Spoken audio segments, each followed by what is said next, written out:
too bad, too, because I had a really snarky question I was going to throw out there, too. Can't do it, huh? With it being Stevie Wonder's birthday. Uh-oh.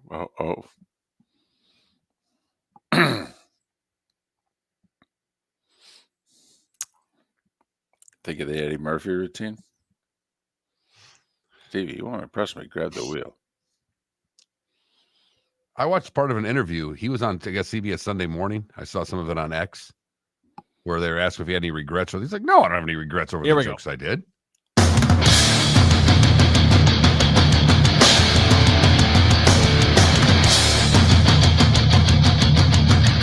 You are listening to Miller and Moulton, exclusively on the Florida Sports Network. And now, here's Mark Miller and David Moulton. Top of the morning to you on this Monday after Mother's Day. Hope that you and your family had a good Mother's Day weekend. How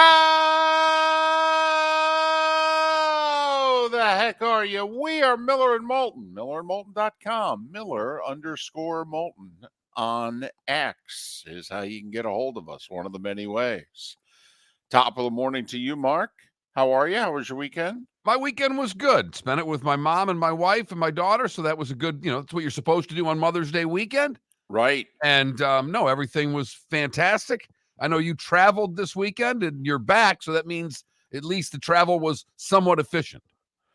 Travel was efficient, yes. I headed to Texas, a little town called Stephenville, which is about an hour and a half southwest of Dallas, mostly west, slightly south, and on the sort of way to Waco. And my godson graduated college, Tarleton State, and so took that in. Good to see my best friend, his wife, my godson. All right, had a nice time, and then got back late morning yesterday. And Mark, as it turns out, I bought flowers for not one, not two, not three, not four, but 5 moms. Yep. 5 moms I bought flowers for. Good for you. Yep. Hopefully you made it to Publix for a few sets of those flowers, or that hit you in the wallet hard. You know what? I was told even to buy 2 sets of those flowers at Publix, and I refused. I said, no, we're going to the florist, baby. And no one can overspend quite like you, David. You've been doing it for years. It's one of the charming things about you. Why spend 5 when you can spend 10? But I make up for it, Mark, on food. Okay, I make up for it on food. That's where I hit the drive-through. So that's where I get it back. Excellent. Well, you made a lot of moms happy then with flowers. Flowers makes mom's world a much better place. So I'm told. So, okay. All right. All I know is there are flowers seemingly in every room of this condo. Man, oh man, we've got flowers. Good. I would like to think until at least Wednesday that, we have brightened up the day. But I hope that everybody was able to spend a moment with their moms. All right. And, and have a good weekend. Hope you took care of mom. It's important to take care of mom. They've earned it. That's a fact. Yep. So my daughter, who is a young mom, all right, she napped on her couch for like 20 minutes late in the afternoon yesterday. Just one of those, hey, mom's tired, just let mom, just let her nap. Don't worry about it. So, hope all the moms got a nap. I know my wife did that. Naps are key. Oh, naps are glorious. They really are. I don't know why we don't stress them enough. All right. Really, they're good. How can you have a bad nap? I mean, if you're a Knicks fan yesterday, at what point you took a nap and woke up and it got worse? Well, no, it wasn't bad. Please, you stopped watching the carnage. I mean, the nap was tremendous. Even as long as you woke up when the game was over, David. As long as you woke up when the game was over. Well, that's true. Now, if you fell asleep just before the game started, and then you woke up and you went, "What in the?" But Trent, have you come to the conclusion that it's Jalen Brunson and a bunch of role players yet? Yeah, Oh. late fourth quarter of game 3 is when I Mhm. started to turn that corner. Mm. But yeah, you guys were right. Yep. I have no problem admitting that. Now, listen, I guess they could still hold serve at home. They could, sneak out the series, but come on. They're down 3 starters. They're down 4 of their top 9 in the rotation. I mean, they are. Well, and the big fella got banged up yesterday too. Yeah, right. He hurt his shoulder, and the quote unquote star player is banged up with an injured foot. I mean, there's not much left. The road for the Celtics cannot be made a whole lot easier, except for the fact that the Denver Nuggets have found their form. And, we could talk about this. Let's face it, when the T Wolves were up 2-0, we all thought Minnesota was still going to win the series, correct? Yes. So it didn't really matter, even though you and I were somewhat outraged and called out the commissioner of the NBA, because we felt without a doubt that the reason Jamal Murray, and the only reason that Jamal Murray was not suspended for game 3, was because the series was 2-0 Timberwolves. That if it was 2-0 Denver or 1-1, that we would be willing to bet a large amount of money that Jamal Murray gets suspended for throwing 2 things onto the court while a game is going on. I mean, if Patrick Beverley can get 4 games for throwing a basketball at a fan, what can Jamal Murray get for throwing a heating pack at an official, which lands on the court in the middle of a play? I mean, he's going to get at least a game, right? At least a game. At least a game, David. Right. He's And then going he to threw get a the game. towel at the ref following that. So he threw Right. 2 items toward, one didn't make it on the court, but the story by now. But if Jamal Murray, the Nuggets' second best player, gets suspended for game 3, what is the likely outcome? Well, Denver's going to lose. The series is going to be 3-0 Minnesota. The series is over. Literally no NBA team has ever come from 3-0 down to win a series, although Boston came very close last year. And so we believe that is the only reason that Adam Silver did not do what he should have done. And so now if Denver comes back and wins this series, how much culpability does Adam Silver have? Because he didn't do his job. Or did he? Because the last thing the NBA wanted was the Minnesota Timberwolves in the NBA Finals. It's not I have a microphone and I said that out loud. It's not the commissioner's job to keep series entertaining. It's his job to do what he's supposed to do. So now players are not to be suspended for throwing things on the court. I mean, seriously. How can he suspend if anybody else throws something on the court? At another player, at an official? By the way, if a fan throws an object onto the court, why should they be kicked out of the arena? Explain to me that, Commissioner Silver. Apparently it's okay. I mean, we'll just fine the fan. That's all.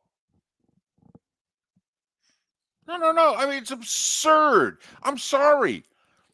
I mean, the NBA media, man, do they just love everything about the NBA. Adam Silver is a horrible commissioner. Horrible. All the grief that Manfred gets, all the grief that Goodell gets, all the grief in the hockey world that Bettman has gotten for 30 years. Adam Silver is a tool. He's a joke. And because Adam Silver did not do what he should have done, Denver may come back and win this series. Hell, maybe they win game 3 without Jamal Murray. He wasn't playing particularly well in the first 2 games, and he was not 100%. Maybe they do. But they should have had to prove it. And you have to hold players accountable for their actions, and he didn't. And how can he ever hold another player accountable? And you're right. Some player throws something on the court and they suspend him. Here's my evidence, Commissioner. Here, what are you doing? here's case precedent. What are you doing? Right. If you're the Players Association, you appeal this. I mean, hell, Mark, we joked about the Jim Schoenfeld, Don Koharski have another donut incident from, what's it now, 36 years ago in 1988. But seriously, if you were an NBA team and one of your key players got suspended because they threw something in frustration out on the court, I'd go get a court injunction. Seriously. No. You set the precedent, Mr. Commissioner. Now, if it's when Adam Silver's no longer commissioner, then, that commissioner can go, well, I don't know what he was thinking.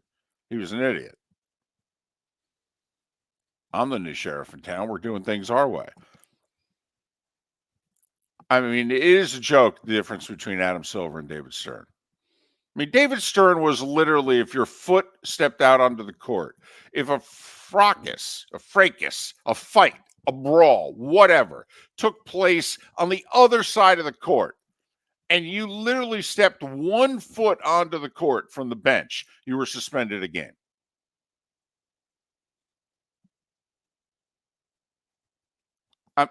Come on. No, I mean, those are facts. If the fight was in the lower right corner and you were in the lower left side and you went out just to look, you'd get suspended. And I mean, it cost it cost the Knicks. And David Stern knew exactly what he was doing. And David Stern said, well, I don't know what to tell you. They stepped out on the court. I mean, it cost the Knicks a playoff series win against the Heat. And this is 1997. Who would the NBA rather have in the conference finals? Heat Bulls or Knicks Bulls? And David Stern's like, that's not my job. My job is to just, this happened. They stepped on the court, they're suspended. Cost the Phoenix Suns probably an NBA title with Amari Stoudemire, who literally 1 foot onto the court when Steve Nash got hip checked into the scorer's table. 1 foot onto the court, he suspended him in a 2-2 Western Conference final, suspended him for game 5 at home. They lost. San Antonio won in 6. Spurs still looking for that first NBA title. David Stern didn't care. It's not my job. They screwed up. Well, he enforced rules to the nth, maybe even too far, but that was he was consistent. And what Stern is showing is that he's incredibly inconsistent with his punishment. Or what Silver has shown, rather. So, well, we got a couple of 2-2 series. It's drama. We got drama. People seem to like that stuff. Miller and Moulton. We hope you like us. Mark Miller for Molly Maid. Why Molly Maid, you ask? Trust. Moulton was a customer for 15 years. Affordability. Didn't I just say Moulton was a customer for 15 years? Worry-free services. Our professional house cleaners are fully insured and a 24-hour warranty. Call Molly Maids today at 239-774-5839. That's 239-774-5839 or online at mollymaid.com/FTMYERS. That's mollymaid.com/FTMYERS. Visit Jason and Todd at the Diamond District. Hi, I'm Jason. And I'm Todd with the Diamond District. I believe in complete transparency. If you're shopping for diamonds in Naples, you're paying too much. If you're shopping in the Cape or Fort Myers, you also won't see the selection you deserve to have. If you're online, there's no human connection, and you won't know if your diamond is beautiful or not until it shows up in the mail. Just because it's GI certified doesn't mean it's brilliant. There's so much more to a diamond than its cut, color, and clarity that makes it beautiful. Visit us at the Diamond District for a non-commissioned and educational presentation and quit paying more in Naples or buying blind from the internet.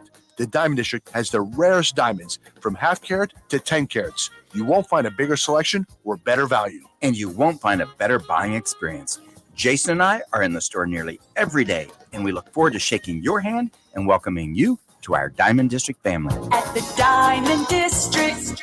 Hello, friends and family of Southwest Florida. Are you looking to tap into the electric vehicle market? Well, look no further, because we here at Southwest Florida Golf Carts have just what you need. E-bikes, golf carts, LSVs, scooters, and more. Come down and talk with one of our experienced sales reps, have a soda and a smile, and you could be cruising the streets in your new EV today. Stop by the store or visit our website at flgolfcarts.com and enter for a chance to win $100 off your next purchase by answering John's monthly sports question. You were listening to Miller and Moulton on the Florida Sports Network.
Mac, I think they went through like 3 pitchers too, because that was involved in a rain delay.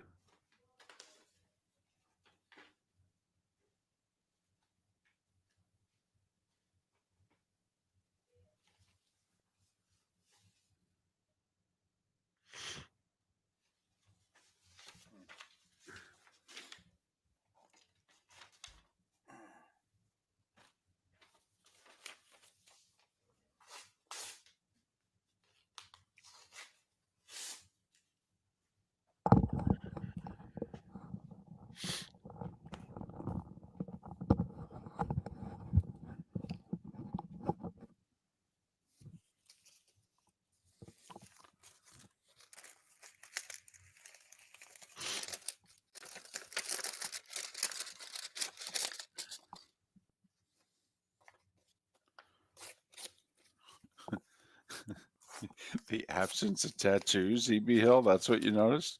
That's funny. Yes. How about that 6 bases loaded walks in 1 inning, 5 by 1 guy? And they won.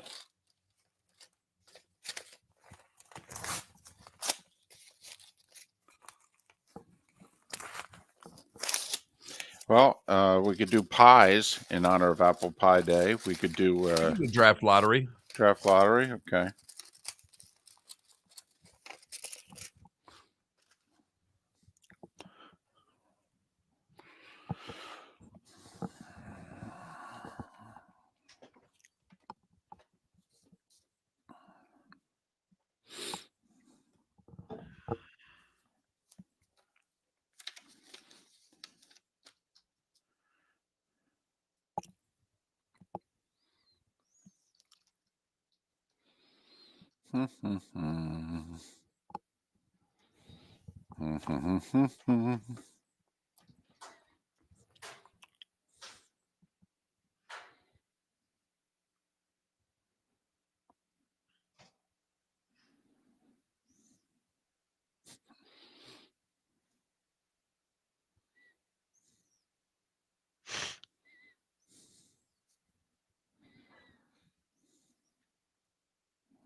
What do you just should leagues continue with draft lotteries?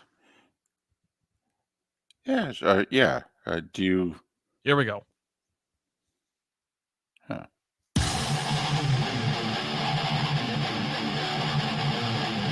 You're listening to Miller and Moulton, exclusively on the Florida Sports Network. 21 minutes past the hour. Top of the morning to you. Hope you had a great weekend. A belated happy Mother's Day. Miller and Moulton, millerandmoulton.com, Miller_Moulton on X. So, what's your thought on draft lotteries? You know, the NBA went to one famously in 1985 when Patrick Ewing was there for the taking. The Knicks won the first draft lottery. Oh, the fix is in. It was The frozen envelope. something.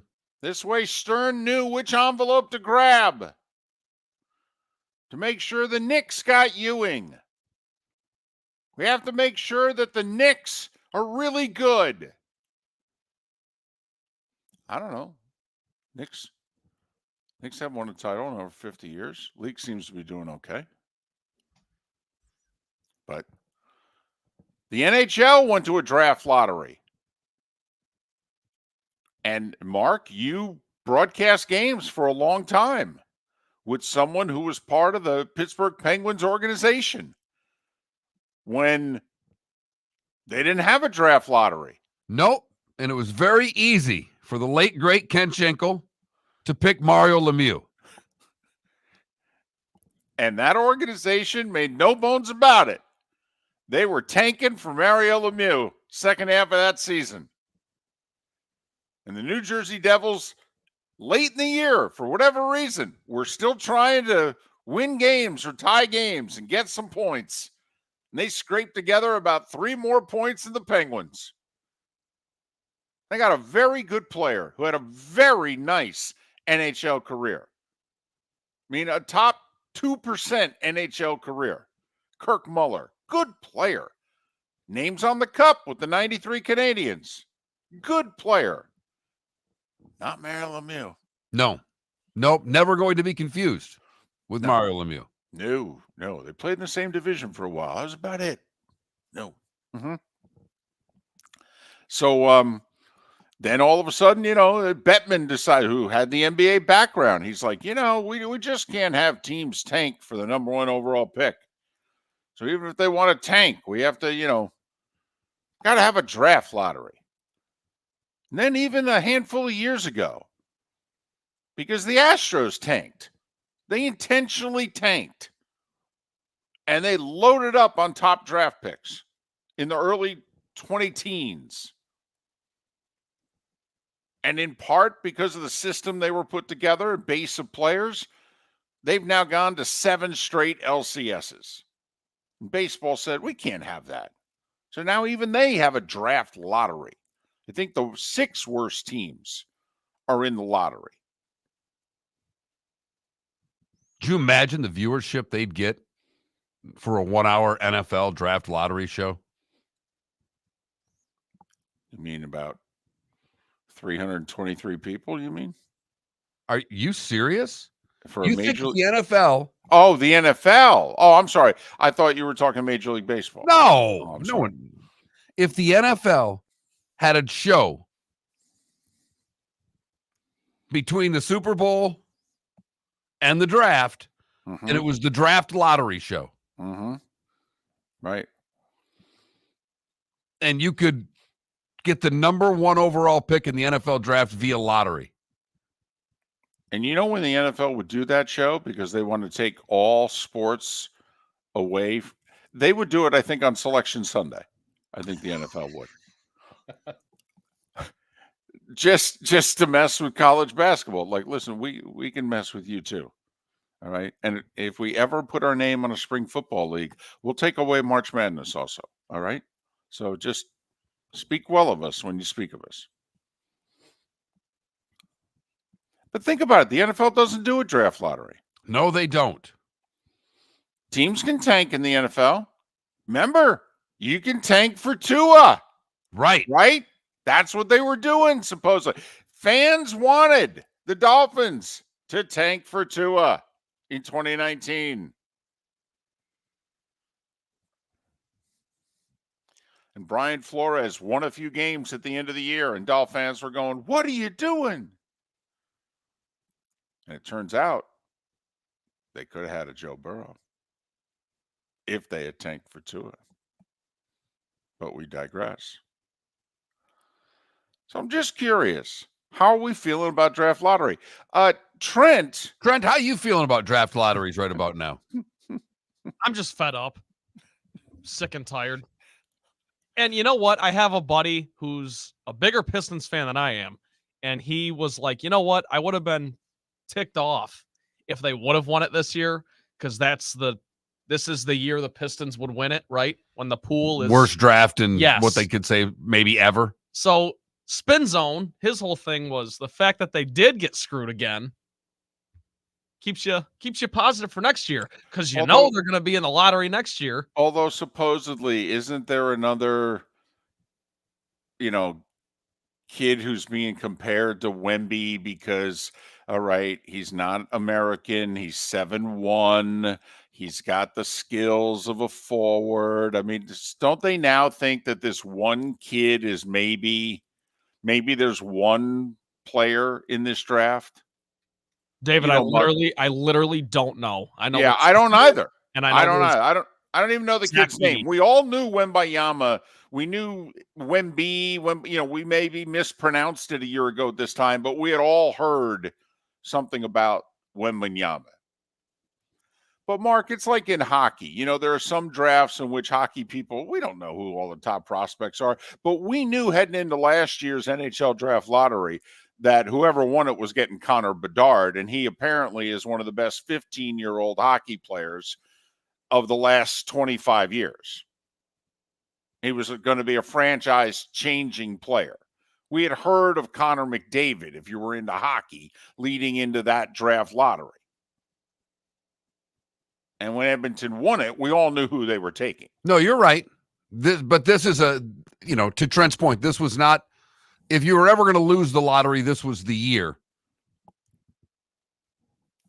But the other part of losing the lottery is, how far did you lose it? Did you end up with pick 2? Or did you end up with pick 5? 5. Right. And so the Pistons, clearly the worst team in the league. And they were not trying to be either. I mean, they just managed in franchise history, David. Yeah. They just pulled it off on their own. I mean, they spent $12 million a year for a coach. They actually thought they'd put together a pretty good team. A team that was going to challenge for a play-in spot. And they won, I don't know what, 12, 14, something ridiculous like that. Games? 14. Yeah. Second year in a row, worst record in the league. Second year in a row, they're picking 5th.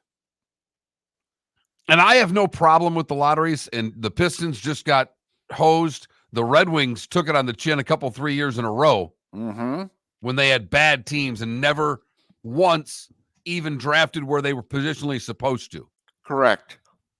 So, and with that being said, I still have no problem with it because I hate the idea of being able to tank for a player. And teams will tank for a player. So you're okay.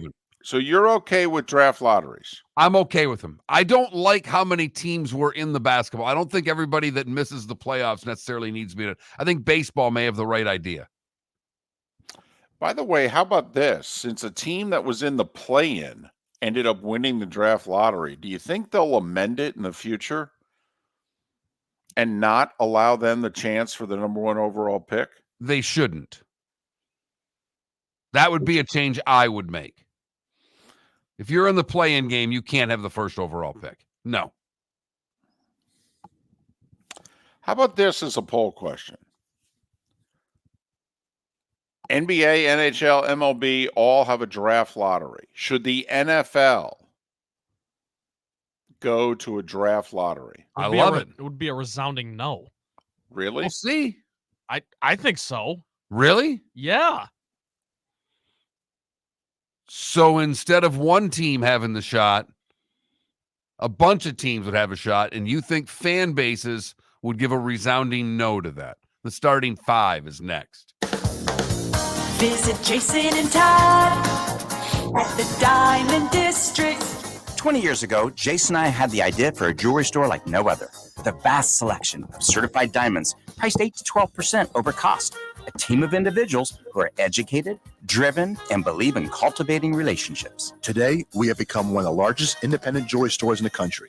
Todd and I love what we do and are in the store nearly every day, along with our GIA gemologists, master jewelers, custom designers, and non-commissioned diamond consultants, all of which we consider family. As direct diamond importers, we travel the world, forging relationships and sourcing diamonds. What we love most about our business is that we can call Southwest Florida our home. If selection, value, and comfort are important to you, give the Diamond District an opportunity. You won't find a better diamond buying experience. Todd and I look forward to shaking your hand and welcoming you to our Diamond District family. At the Diamond District. The law firm of Michael F. Hornung specializes in criminal defense, DUI, personal injury, nursing home claims, and auto accidents. I'm a former prosecutor with over 34 years of experience. The information I know is information you need to know. If you've been arrested for a DUI, time is of the essence to maintain your driving privileges.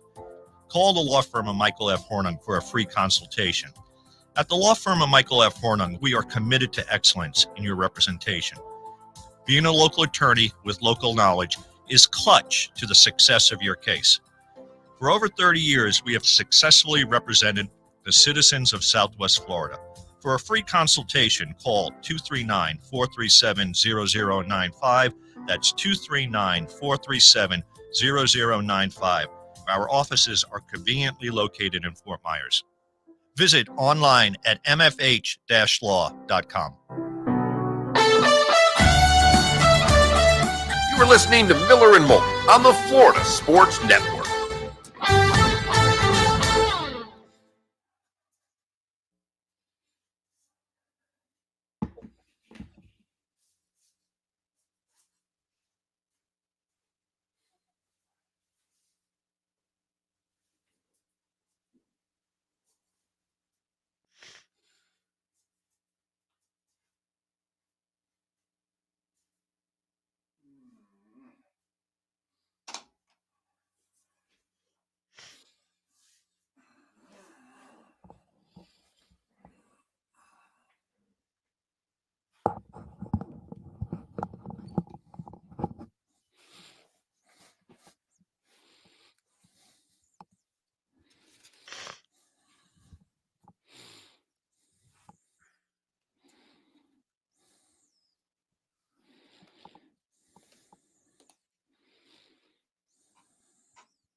DC, the NBA has a salary cap, and the NHL has a salary cap.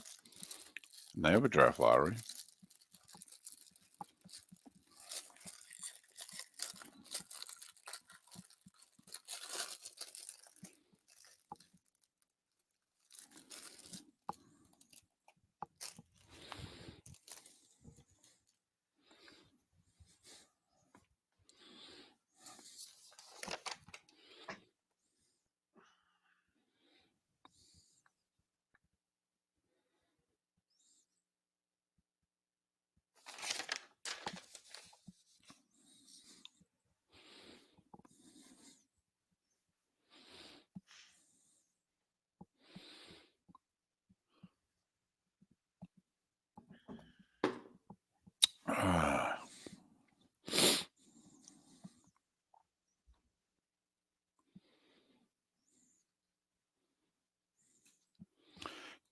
Kilos, how about those Panthers? Although that tying goal should never have been allowed. Never. If that's literally not the definition of that rule, then it's unreal.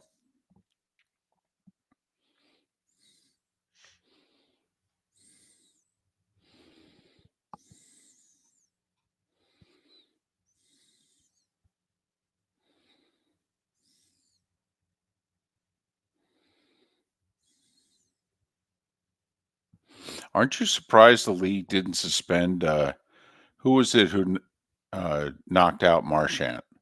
Bennett. I mean, once they got the replay from the other end, obviously everybody missed it during the game.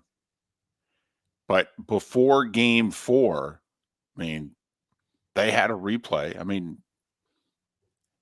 that's another one in which I'm like, so you're going to allow guys to knock other guys out with a sucker punch? Okay. I mean, listen, if you're going back to the 80s, I'm fine with that.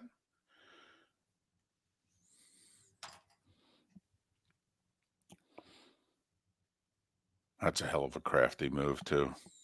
That's reminded me there was a guy that played for our Nashville team, David. Gary or Greg Lebsack. Anyhow, it's irrelevant.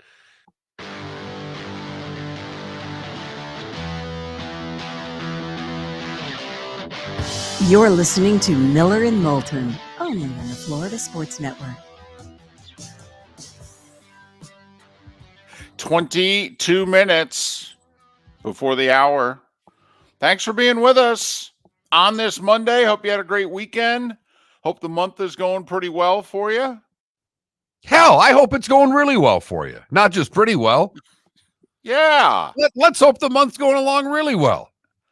Better than the draft lottery for a Piston fan. And besides, today is National Apple Pie Day. It's also like a hummus day, right? International Hummus Day. I do love me some hummus. Do you? Yeah, I love hummus. It's delicious. I do not like hummus. International Hummus Day. International. So do we then have one that's just, national? I don't know if there's a National Hummus Day. Huh. Hummus so good, David, it has to be celebrated worldwide. Time now for The Starting Five. 5 stories you need to know. It's the Starting Five on Miller and Moulton. Here's number 1. Number 1's the NBA, and they had their draft lottery yesterday, and the Atlanta Hawks, who were in the play-in and had just a 3% chance to win the lottery. Well, they won the sucker. They moved up from number 10 to number 1. Houston moved up from number 9 to number 3. Meanwhile, the Pistons, second year in a row, in line to get the top pick, they ended up with pick number 5. Ouch. Top 5, Atlanta, Washington, Houston, San Antonio, Detroit. Spurs also, because the Raptors dropped out of the top 6, which is what they were positioned to get, but they fell to 8. And so the Spurs get that pick too. So San Antonio's now got picks 4 and 8 in the draft.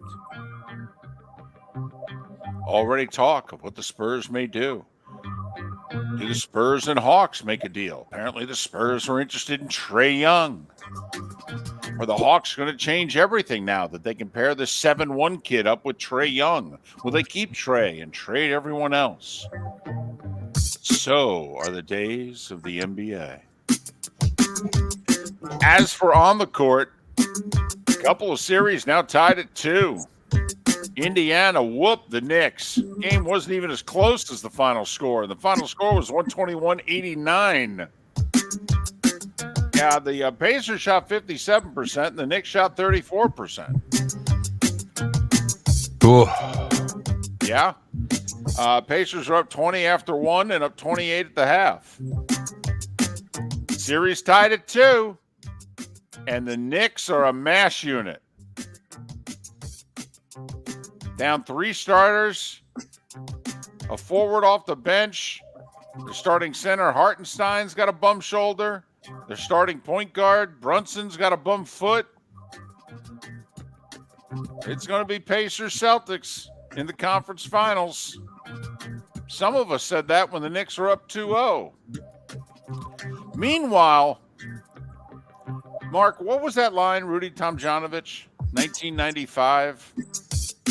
Rockets were down 3-1 in a series to the Phoenix Suns, came back, won it.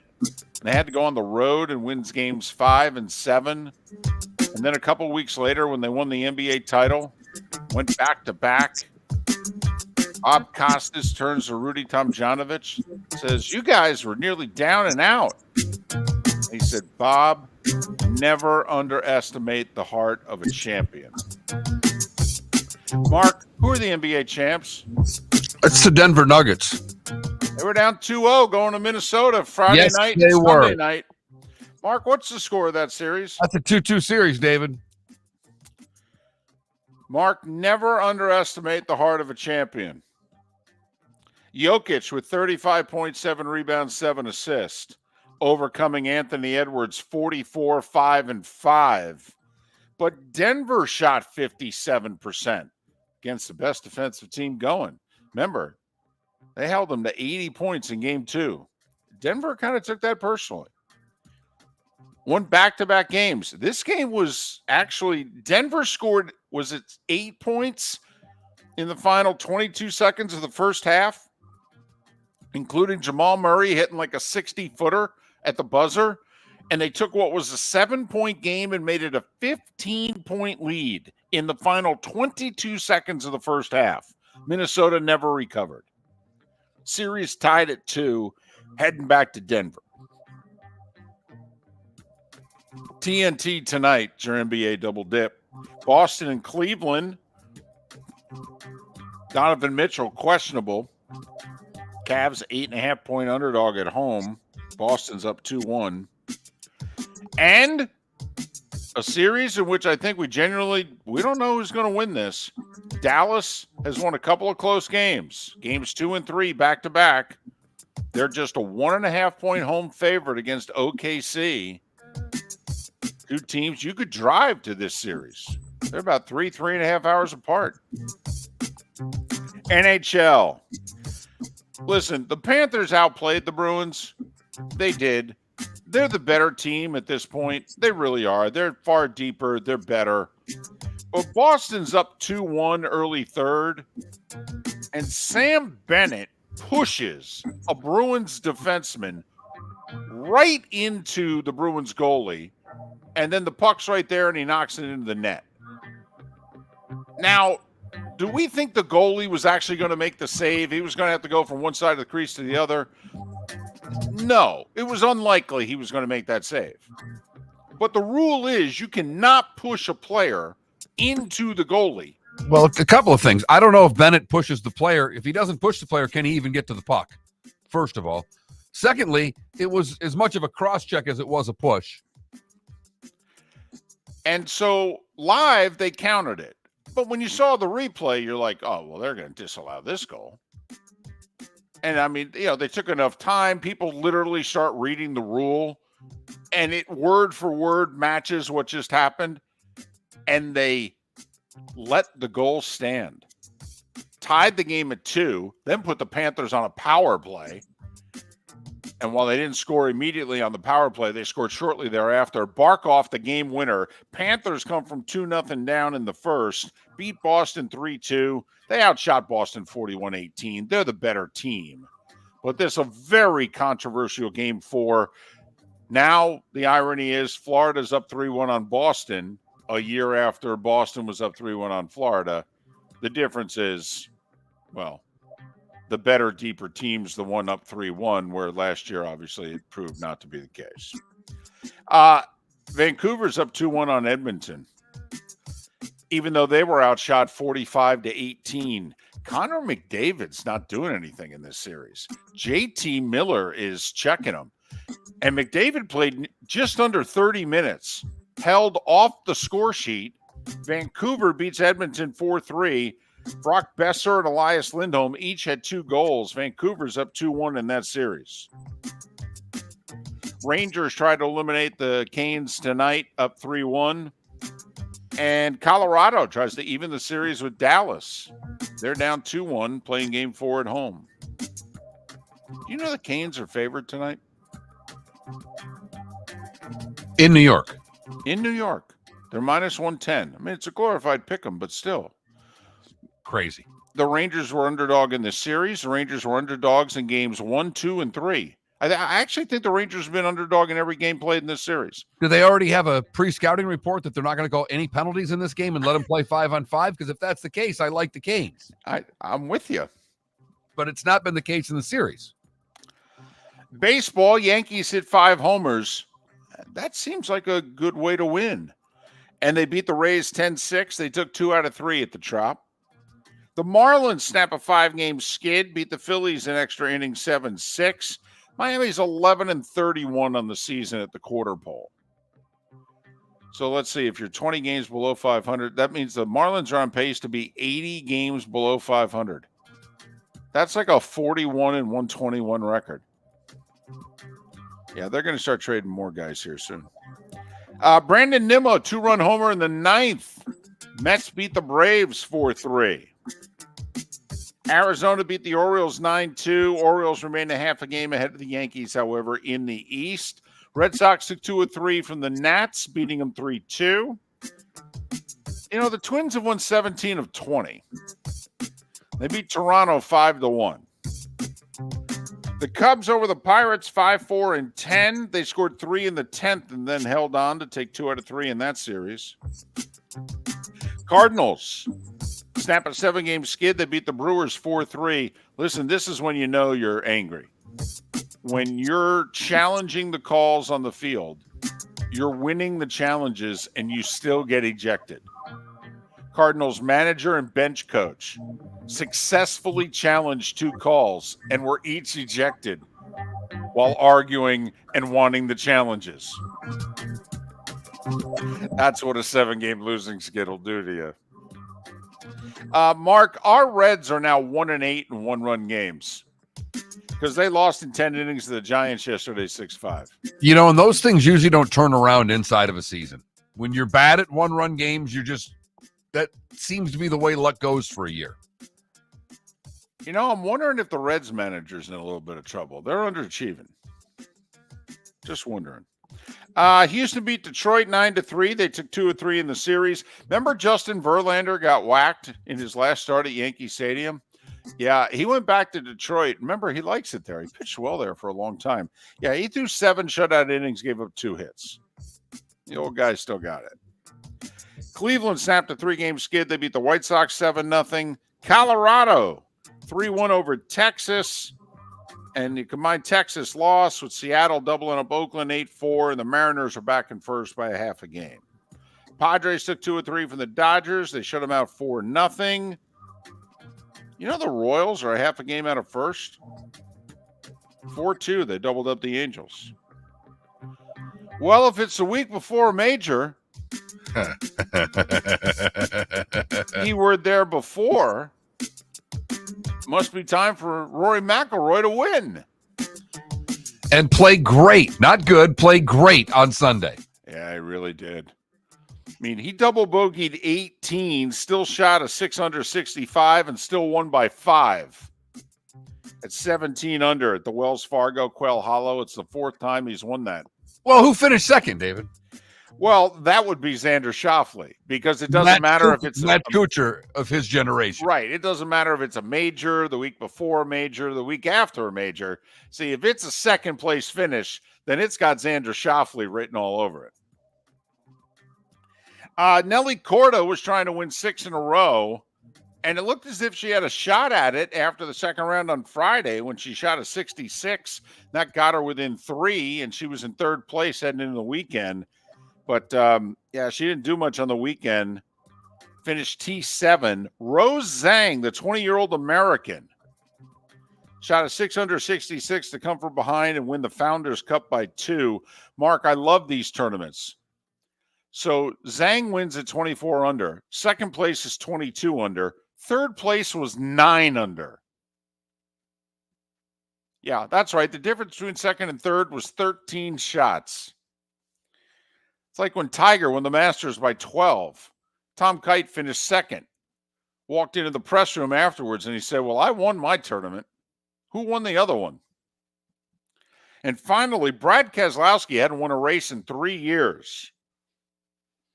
And he won at Darlington yesterday. Ty Gibbs second, Ross Chastain 11th. Ross, the watermelon farmer, has fallen back to 10th in the standings and still doesn't have a win. He is not guaranteed a spot in the playoffs.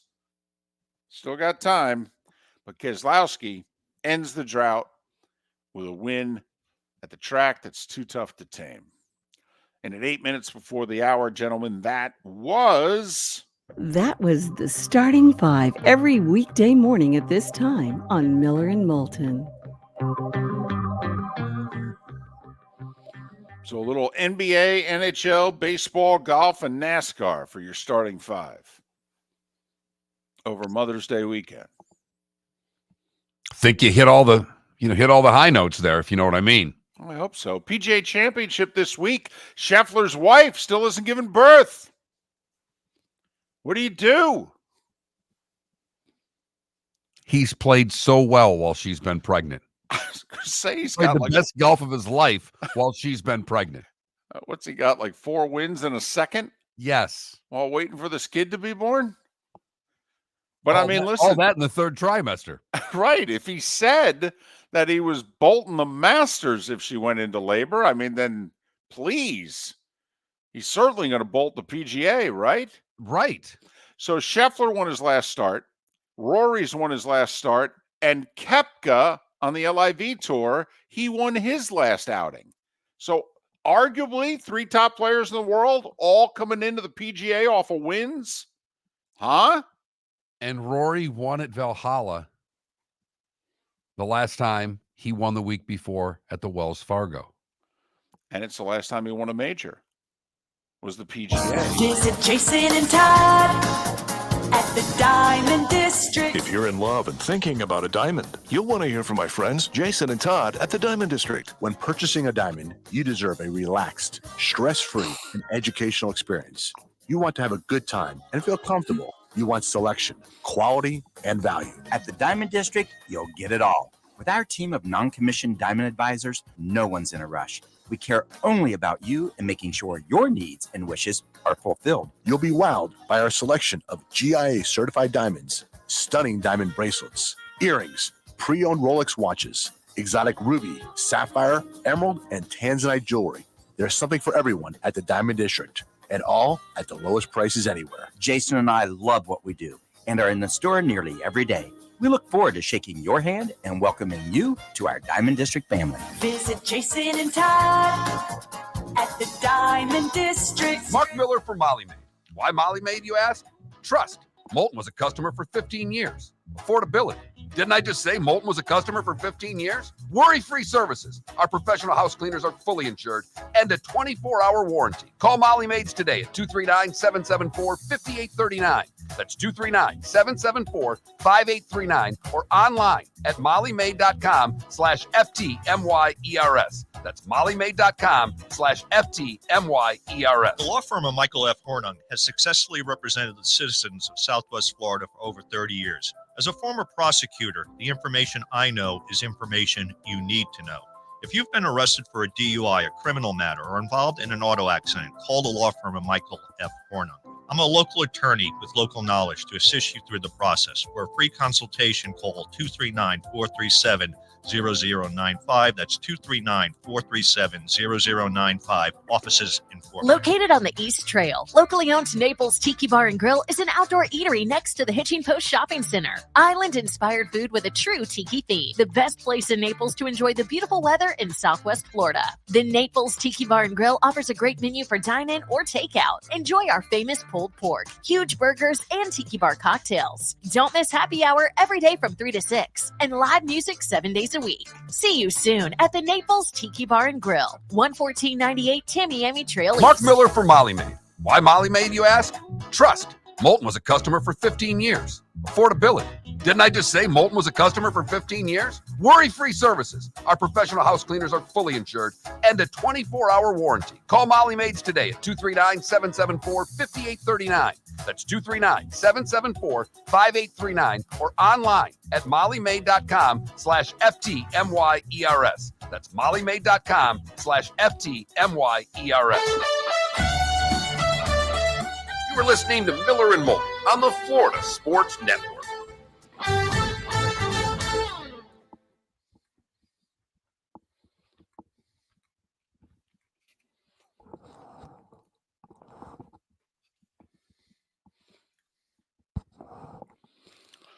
Well, that's very nice of you, Mac.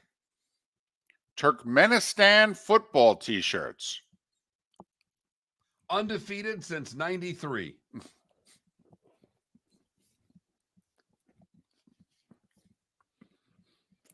And they mean 1893.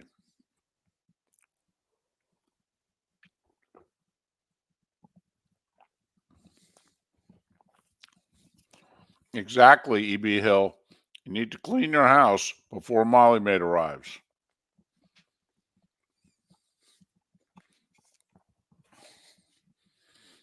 I protested along with you. I think it's ridiculous.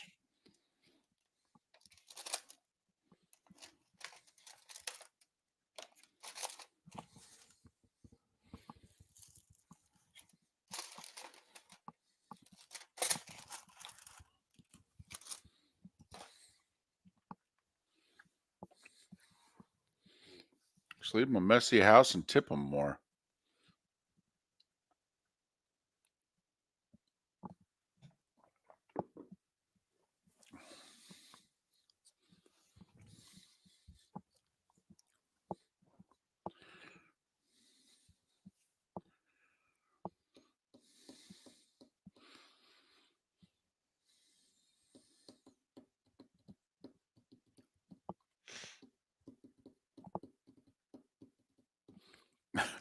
It's a good line, Canada Relief. Even with zero expectations, I'm still disappointed. Good one.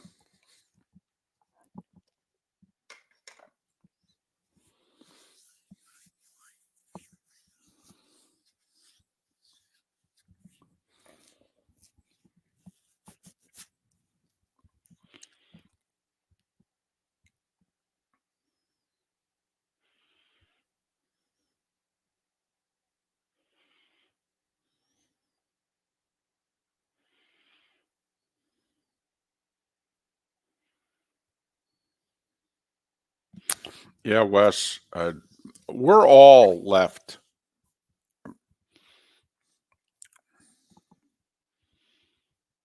We're all left wondering how that stays as a goal.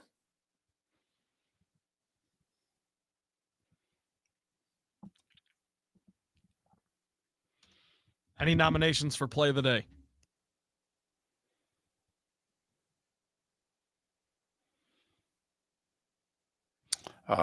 You could do Jamal Murray's half-court shot to beat the first half buzzer.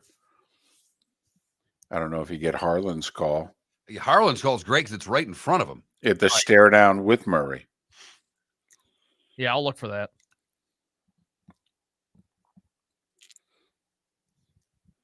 Yeah, and you could do the controversial goal that we're talking about in the Bruins Panthers.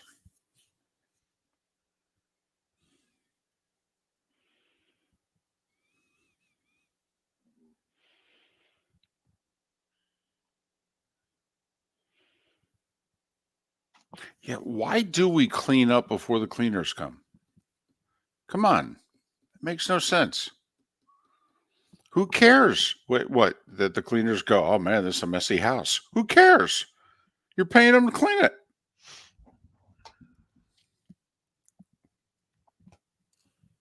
Here we go.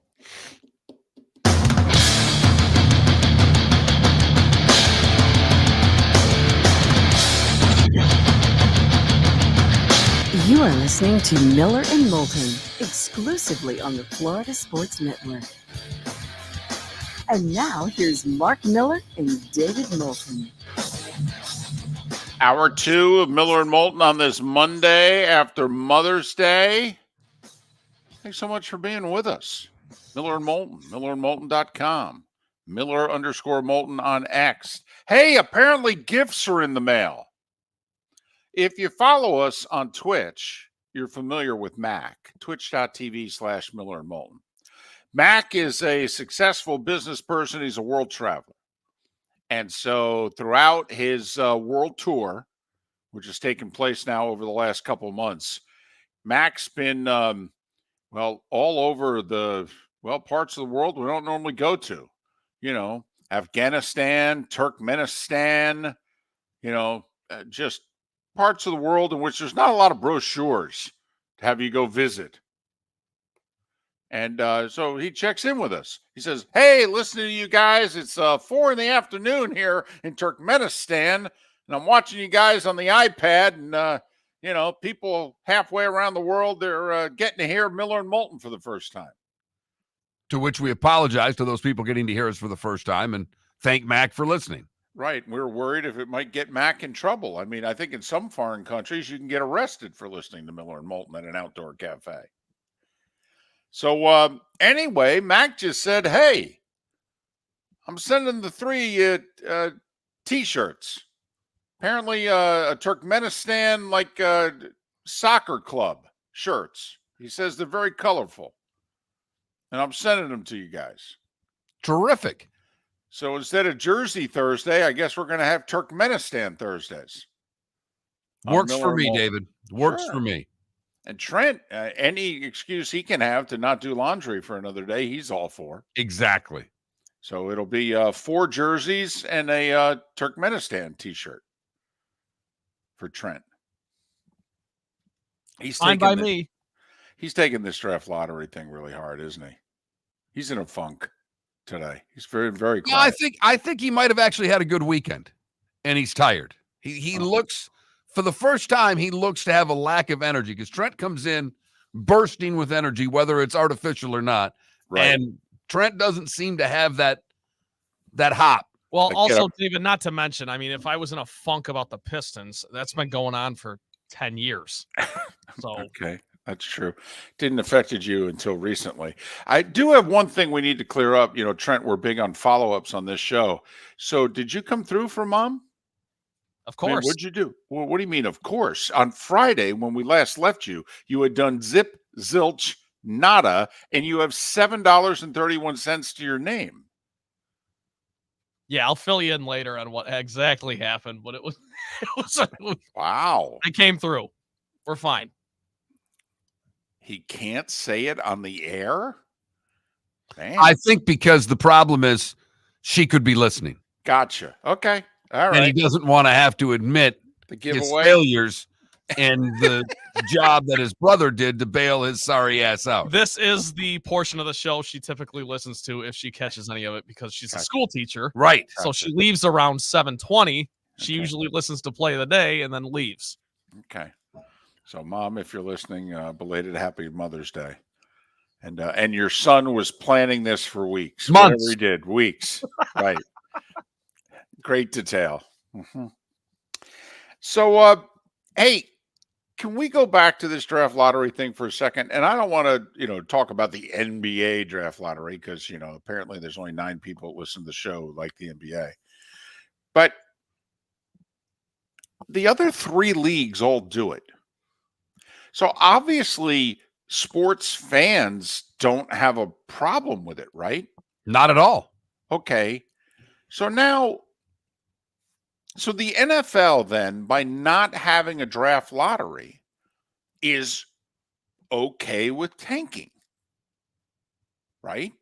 They're okay with it. If you have the worst record in the league, whether you do it authentically or kind of do it, sort of sketchy, but they're okay with that. Yeah, you got the number 1 pick, man.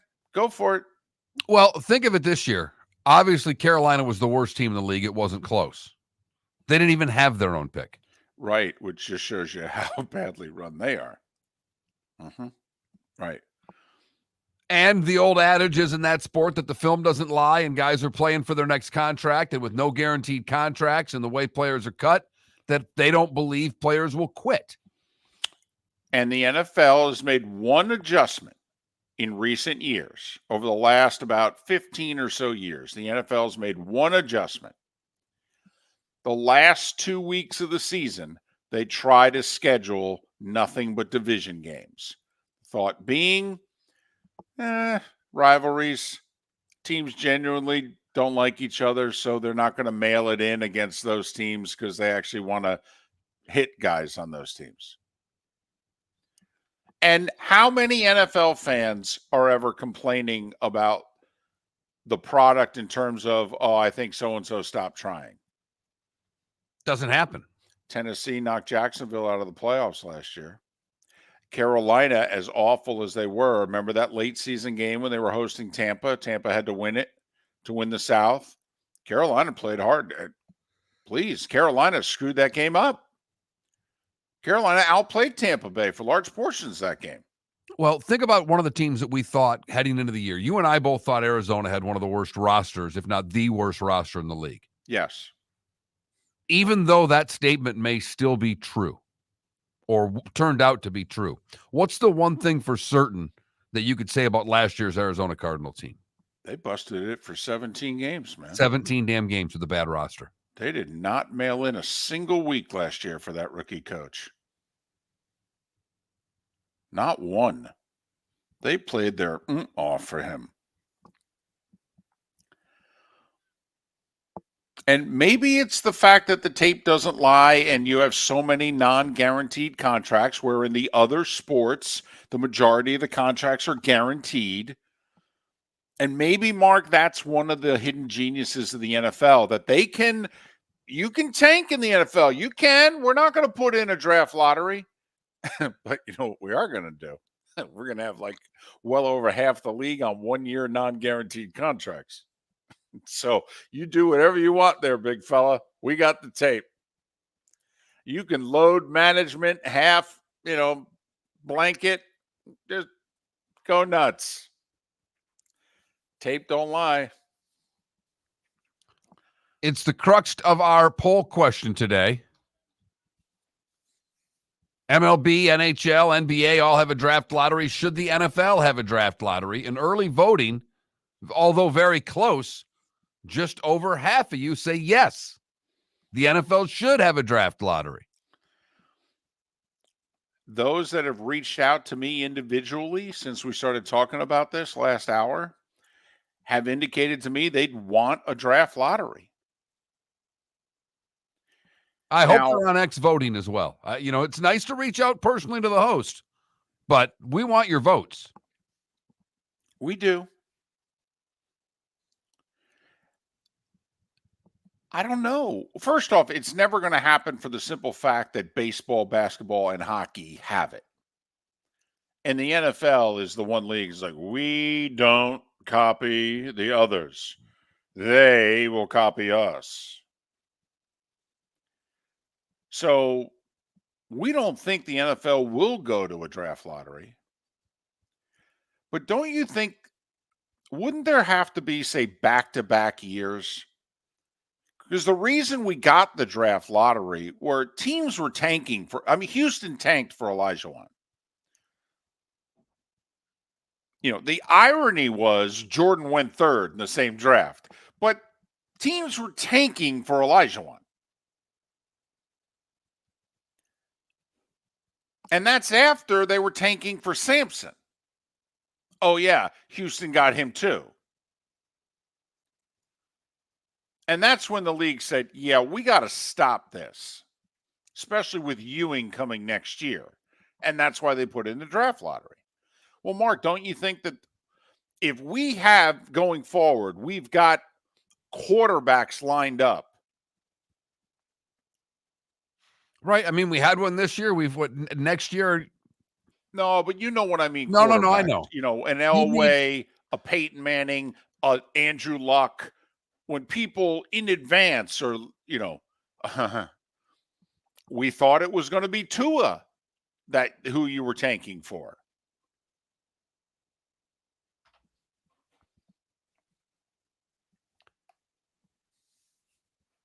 I would have no problem with an NFL draft lottery. I wouldn't. I wouldn't want to see the worst team picking any worse than third.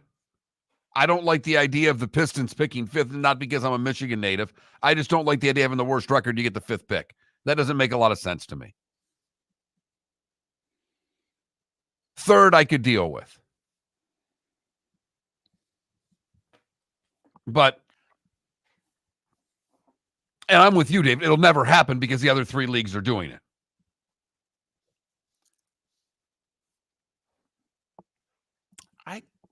I do think that the Hawks moving up, a team that was in the play-in, ending up with the number one pick of the draft, I have a feeling going forward, maybe they'll wait for it to happen one more time. But if it does, I gotta believe you can't get two bites at the apple, right? You can't get a bite at the playoff apple and get a bite to have the number one pick of the draft. I mean, that would seem to be counterintuitive, right? Well, that's why I don't like the Hawks. I mean, the Hawks, no, we don't think a play-in team was going to win the NBA title. But in theory, a team who had a chance to win the NBA title now is the first overall pick. Right. In the same year. That doesn't compute to me, David.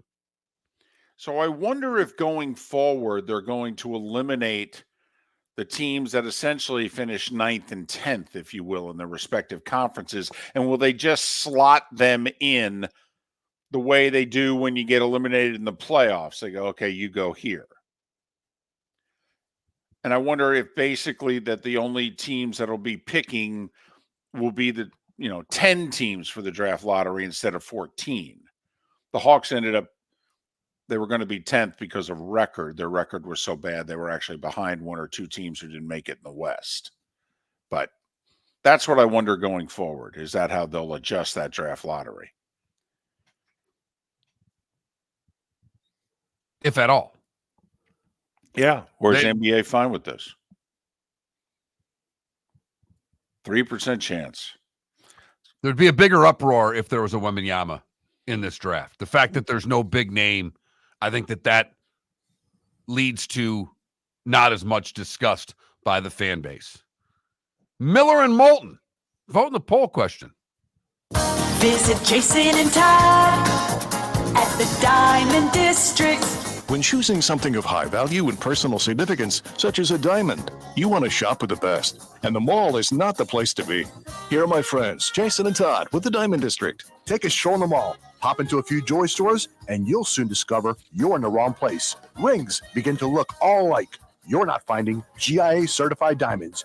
You quickly realize you know more than a salesperson helping you, and all the same financing gets pushed on you. Visit Jason and me, and you'll find America's top bridal designers dealing exclusively with the Diamond District. You'll find the largest selection of GIA certified diamonds, all priced 8 to 10% over cost. You'll find educated sales consultants who have many years' experience and are not paid commissions. And you'll find Todd and me in the store nearly every day, wanting to shake your hand and welcome you to our Diamond District family.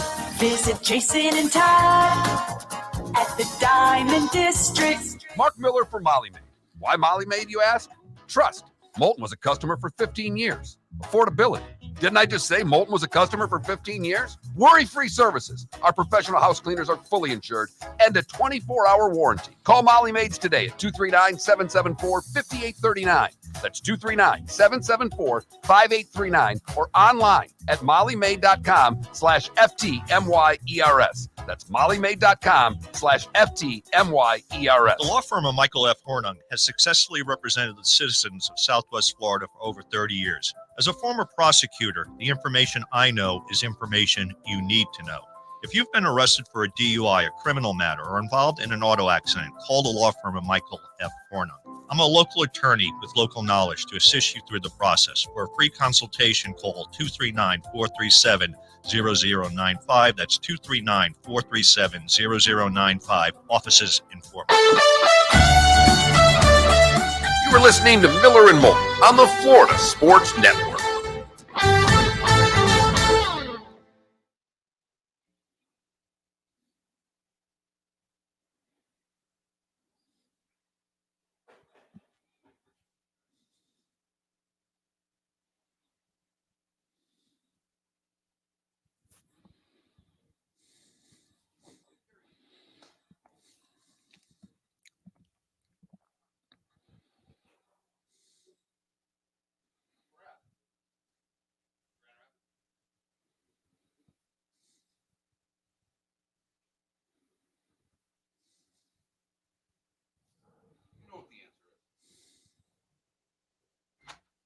I love this job, man. I really do.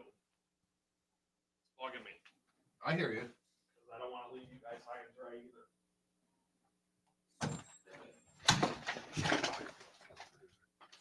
Ay, ay, ay.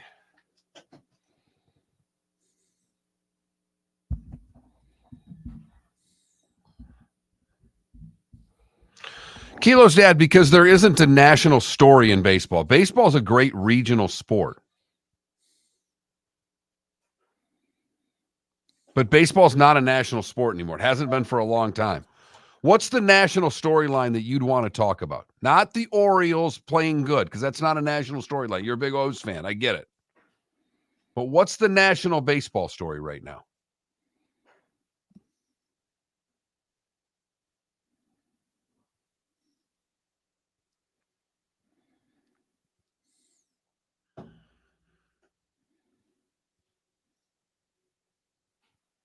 And in Florida, there's not even a regional baseball story.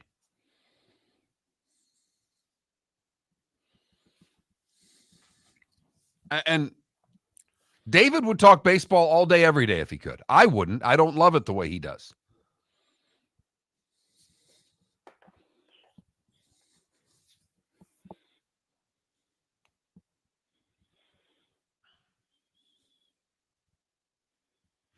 I mean, just for instance, I use the Score app, and I'm looking at the news, the top news. Jokic big night helps Nuggets tie series. Hawks win draft lottery. Panthers rally to take game 4. Bruins on brink. Rory wins Wells Fargo.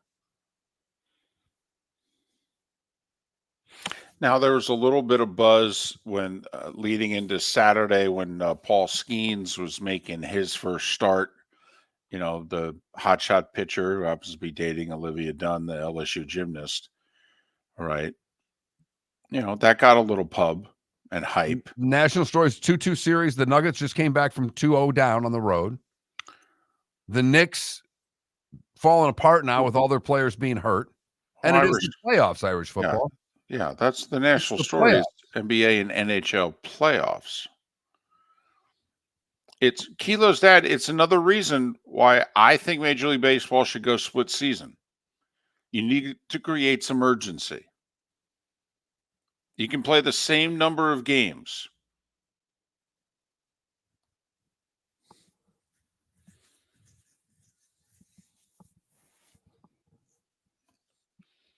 I think I'm more right now than I've been, and I've been advocating this for 30 years.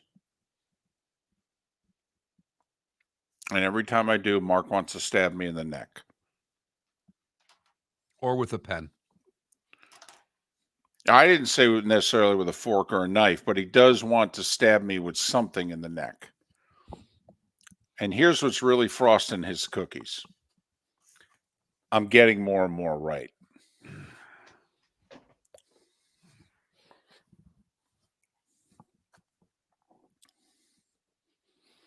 Because we'd be halfway through the first half of the season right now.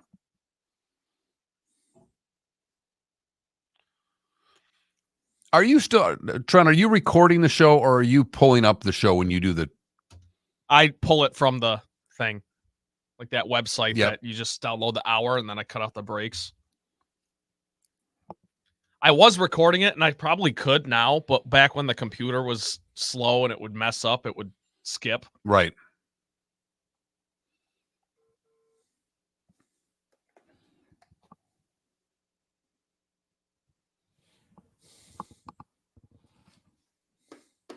All right, here we go.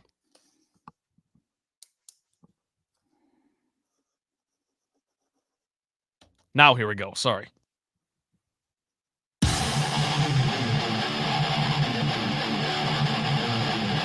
You're listening to Miller and Moulton, exclusively on the Florida Sports Network. 21 minutes after the hour. Miller and Moulton. MillerandMoulton.com, Miller_Moulton on X. It's not often we do this, but because usually we're pretty good at coming up with topics on this show. I mean, we should be, otherwise we shouldn't have the gig. But there are times, text line, Twitch chat room, in which you, the listener, says, hey, why aren't you guys talking about this more? And sometimes you're right. And sometimes we go, what do you want us to talk about? Like before, what was it, a week and a half ago? There was an avid listener, and he said, listen, I love your guys' show. Why are you not talking about the Miami Grand Prix more? You know, it's obviously it's in kind of your backyard, and you know, you talk about a lot of things going on in Florida. Why? And we said, what do you want us to talk F1 about? Give us a storyline, a genuine storyline, besides the fact that the one guy has won every race now for damn near for 2 years.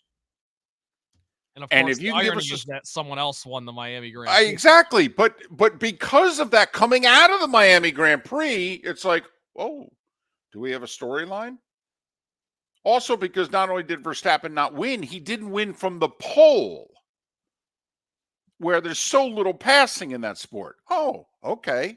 I guess now there's something to talk about heading into the next race. But like, we've got quite a few avid baseball fans in our Twitch chat room. And one of them's a diehard Orioles fan. So, you know, he was all gung-ho about the season before it started, coming off last year. Kilo Stad is what he goes by on Twitch. And he's like, hey, you guys are talking about all this stuff. Why don't you talk some baseball?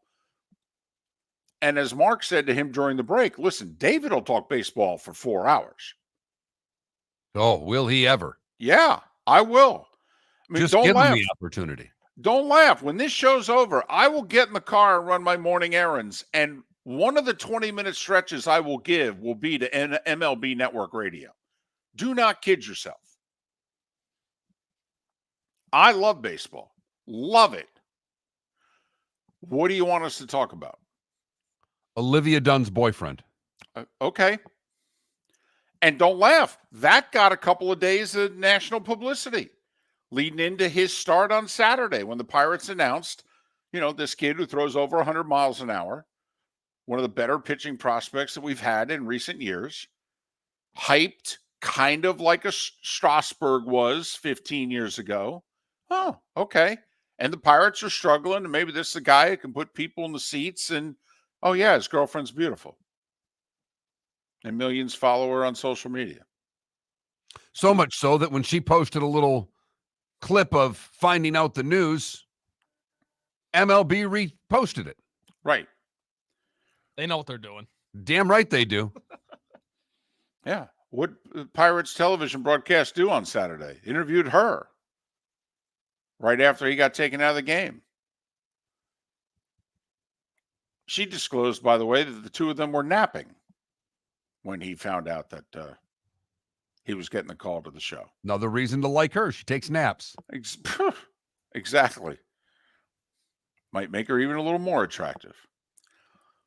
Now, I'm only going to mention this in passing because otherwise Mark is either A, going to stab me in the neck, or B, he's literally going to walk off the show. And I really don't want either to happen.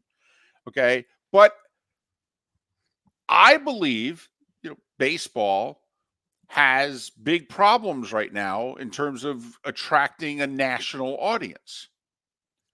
And I think its biggest problem is the fact that it's 162 over 6 months. And so for May, June, July, and August, where's the urgency? Okay, we can throw in an all-star break. We can throw in a trade deadline, but where's the urgency? And I believe what they need to do, like the NBA tried this in-season tournament, which I know 2 of the 3 of us hated. But if I were baseball, if I want to create more urgency, more storylines, I would do at the major league level what they do at the minor league level. I'd split the season in half, and I would award playoff spots based off of 81 games in the first half of the year. And then, but by the way, that's when we'd have our all-star break.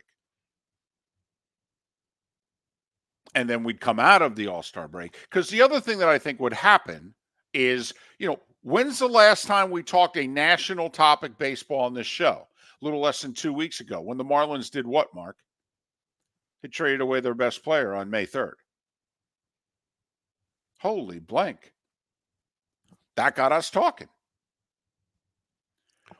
Well, if we split the season in half, don't you think we'd have teams either buying or selling now?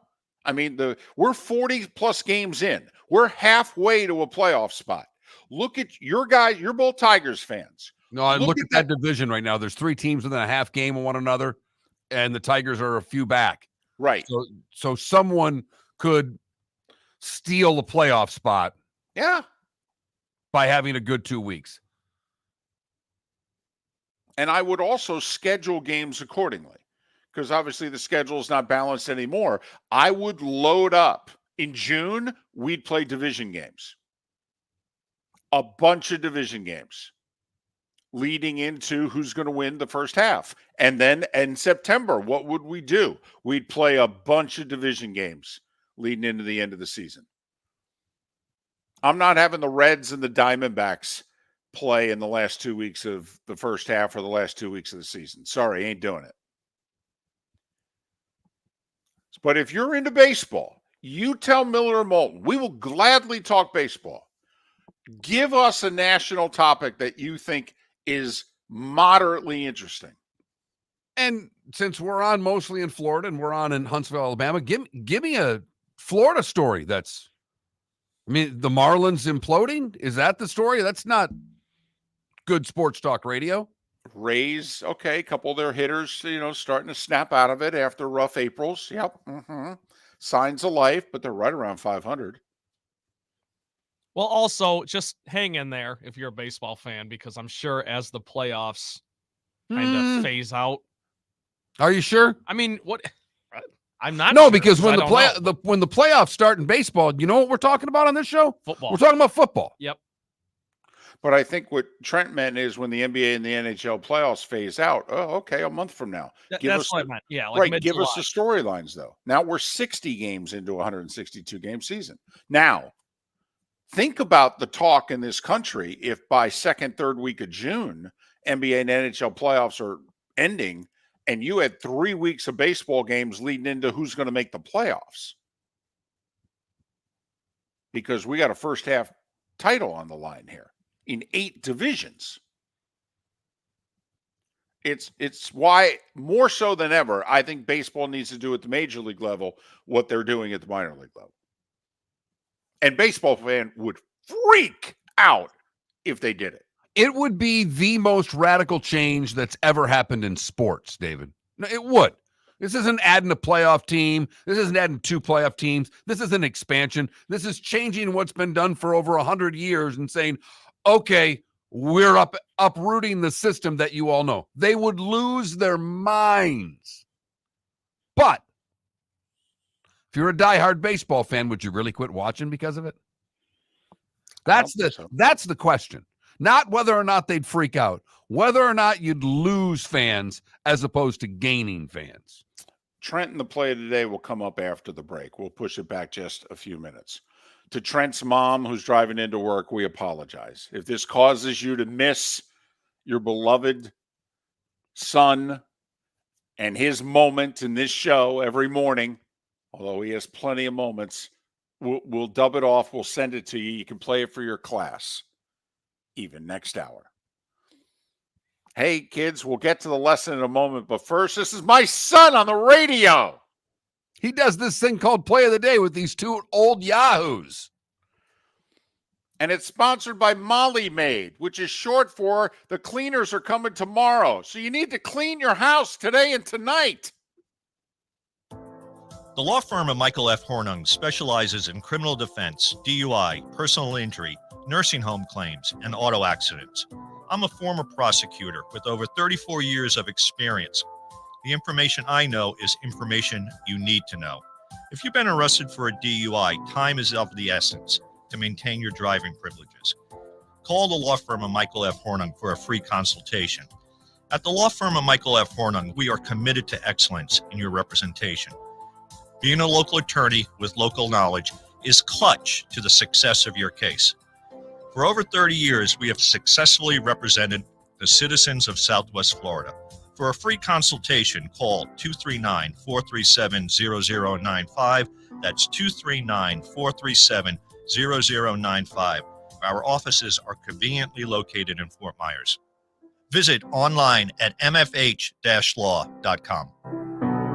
The waterways of Naples are a beauty to behold, and the Bayfront Inn has multiple ways for guests to enjoy the water and have some fun. Gather your family and friends and enjoy a leisurely day on the water with a pontoon or deck boat. If you prefer to explore the waterways without a motor, the Bayfront has canoes, standboards, and kayaks. At the end of your journey, enjoy lunch or dinner at the Bamboo Tropical Bar and Grill. The Bayfront Inn. Something for everyone. On 5th Avenue in Naples. Hello, friends and family of Southwest Florida. Are you looking to tap into the electric vehicle market? Well, look no further, because we here at Southwest Florida Golf Carts have just what you need. E-bikes, golf carts, LSVs, scooters, and more. Come down and talk with one of our experienced sales reps, have a soda and a smile, and you could be cruising the streets in your new EV today.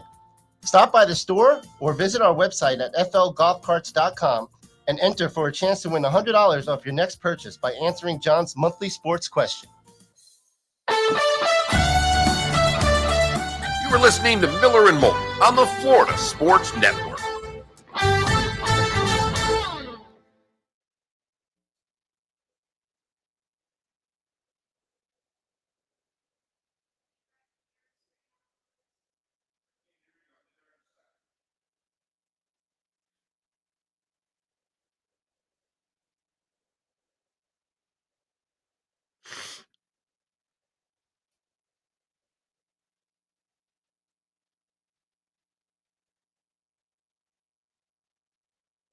That Dallas-Colorado series is so fast. I think the winner of that series wins the cup. My goodness, is that played at a pace.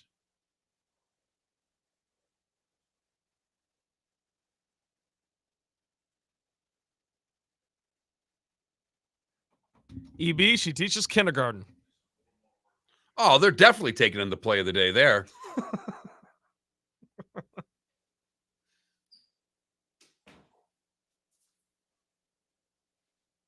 She teaches kindergarten, and then my older brother teaches high school history.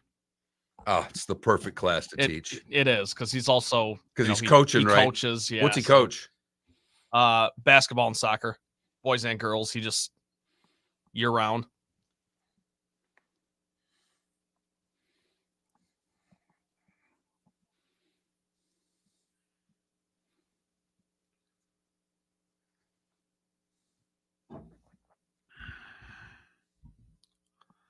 I don't know, DC. I mean, we had Arise was flirting with it a couple of years ago, and it didn't make that big of a story.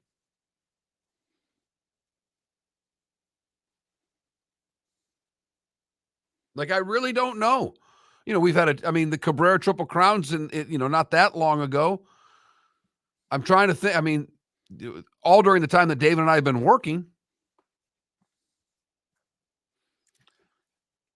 It is one of the things that the steroid thing did. I mean, Bonds' home run record 73. I mean, think about what somebody has to do to, even Judge, when Judge was going crazy. What did Judge have to do? Hit one last day of the season to get to 62? So now the text line is saying that I have to get a code. They're going to email me a code, but they're not emailing me the code. And they've got the correct email address. It's a little annoying. So I have no text. Get into it, yeah, I can't get into the text line. Nice.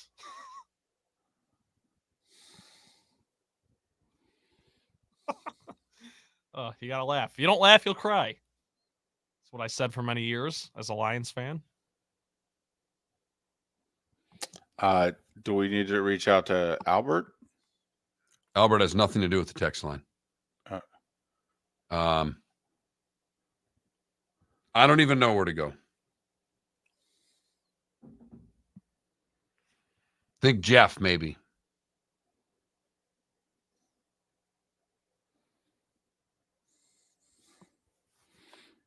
Do you know how to contact him? Mm-hmm. I can email him too, just to if you want me to. Oh yeah, I mean, if we're not taking, since we don't take phone calls, the text line's kind of important. What should I say? We're just having trouble. I got it. Okay.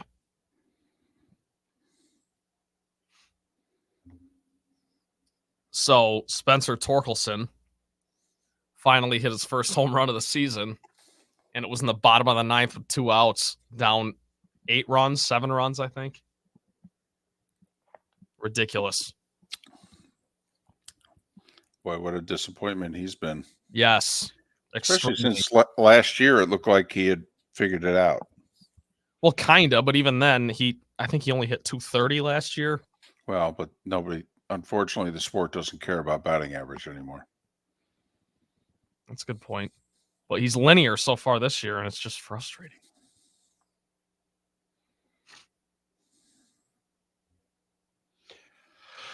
I pulled my glasses out of my backpack on Friday showing houses and put them in the house. So now I have no eyes this morning. I was going to say, I did notice you don't have your glasses on, but I thought maybe you were in contacts or something. No. Remember when David left both pairs in the booth in Atlanta?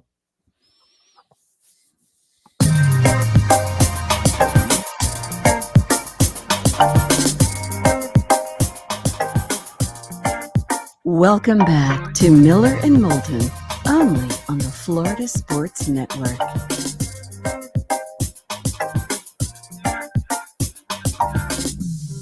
"22 before the hour. Thanks for being with us. Miller and Moulton, millerandmoulton.com, Miller_Moulton on X. A little late because the two guys whose names on the show got talking a little too much last segment. Trent Bally with the play of the day coming up momentarily. All right. Humor me more than you already do. To continue the discussion about baseball, what do they need to do to be talked about more? If the season were split in half, you've got 5 of the 6 races decided by 2 games or less right now. I mean, seriously, if you want to be talked about, what do you have to do? Got to create some excitement, create some urgency. Yankees a half a game behind the Orioles. Now, we still got 40 games to go in the first half, and hell, even the Red Sox, above 500, 5.5 back, probably not, but still. Twins and Royals, half a game behind the guard. In your world, with this, I need a couple of questions answered. Okay. So all the division winners make the playoffs. Yes. In. So that means there'd be 8 teams in each league. Well, I'm anticipating we're going to add, franchises 31 and 32, Nashville and Portland or wherever. We're going to get to 32. We're going to do the NFL divisions, 8 4-team divisions. You win the first half, you're in. You're in. Right now, it would be 6 teams making the playoffs. Would you have wild cards? Yes. Yes. And to me, what I do is then the 2 teams in each league who have not won either half, all right, who have the best overall record, I'd put them in as 7 and 8. What if the Orioles win both? First half and second half. Then the first round series, every single game is at home. The Orioles don't go on the road in the first half. Who gets in?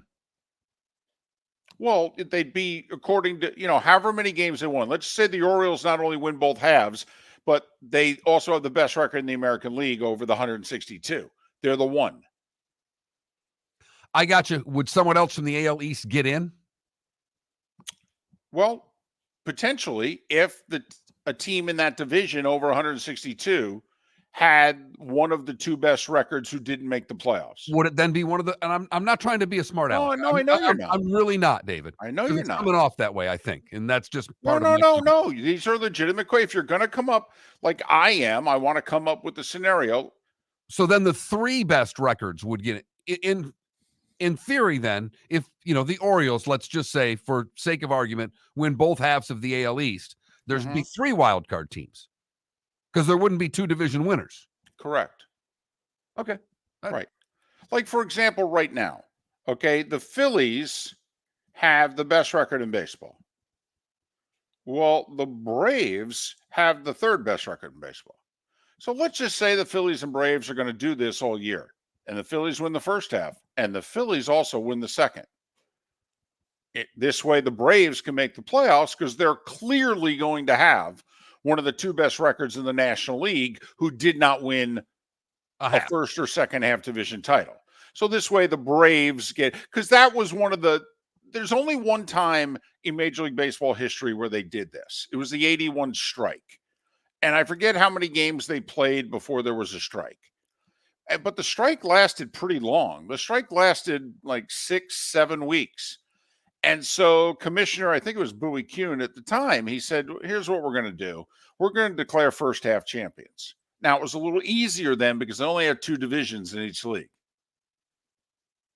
At the time, you won your division, you were immediately in the LCS. And in 81, what they did was they said, okay, whoever was in first place at the time of the strike, you're the first half champion. Now we're going to play this final 50, 60 games.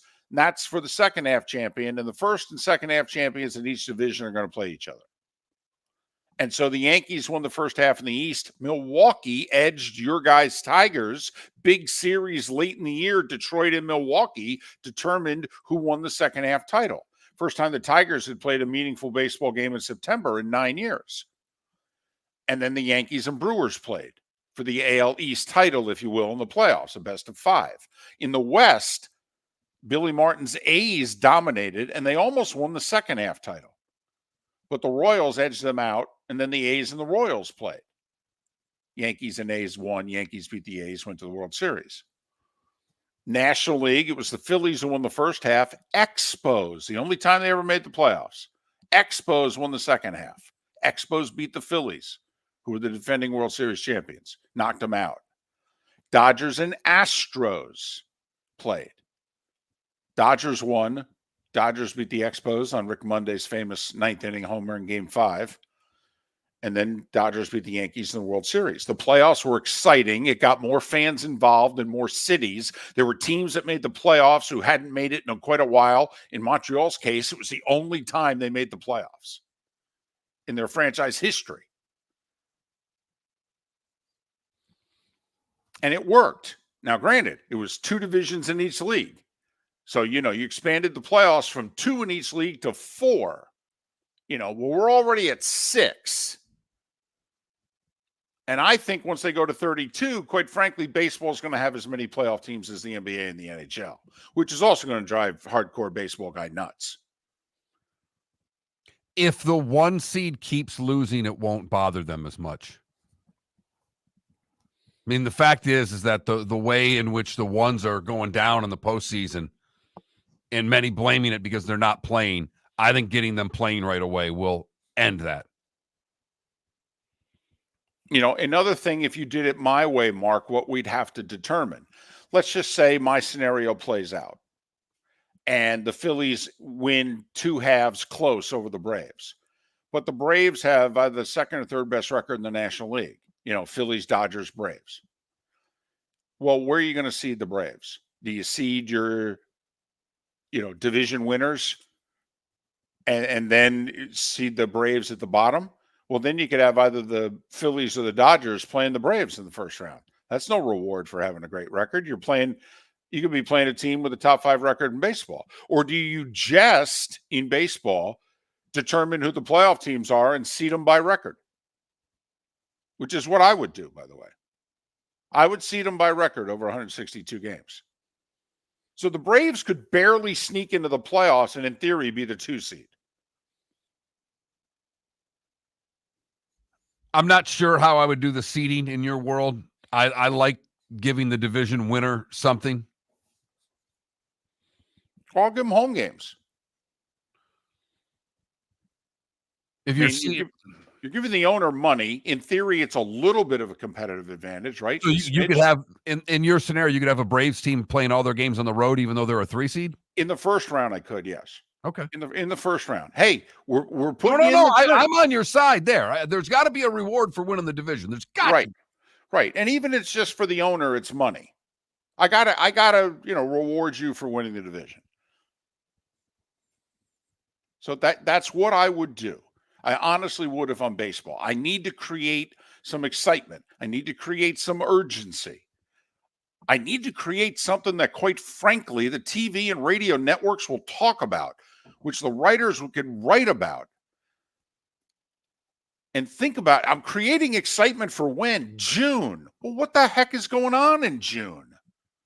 I actually have a chance to get somebody's attention. Mark, even if I only get a baseball fan's attention for 3 weeks, maybe it's from June 15th to July 4th. Okay, I can live with that if I'm running baseball. I'll start there.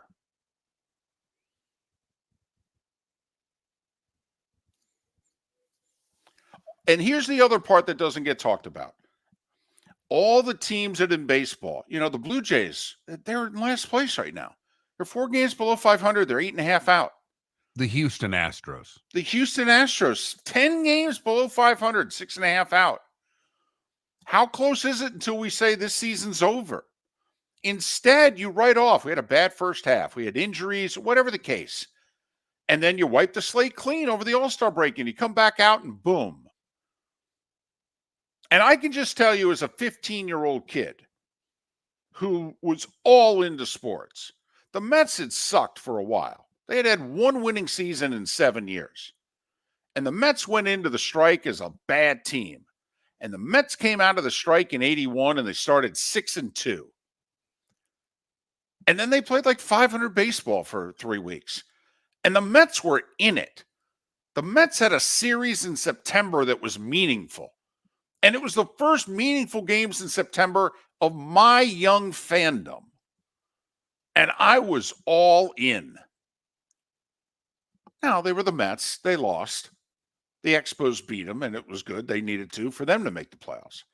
But that's the other thing we don't talk about here. Look at the teams in the baseball standings.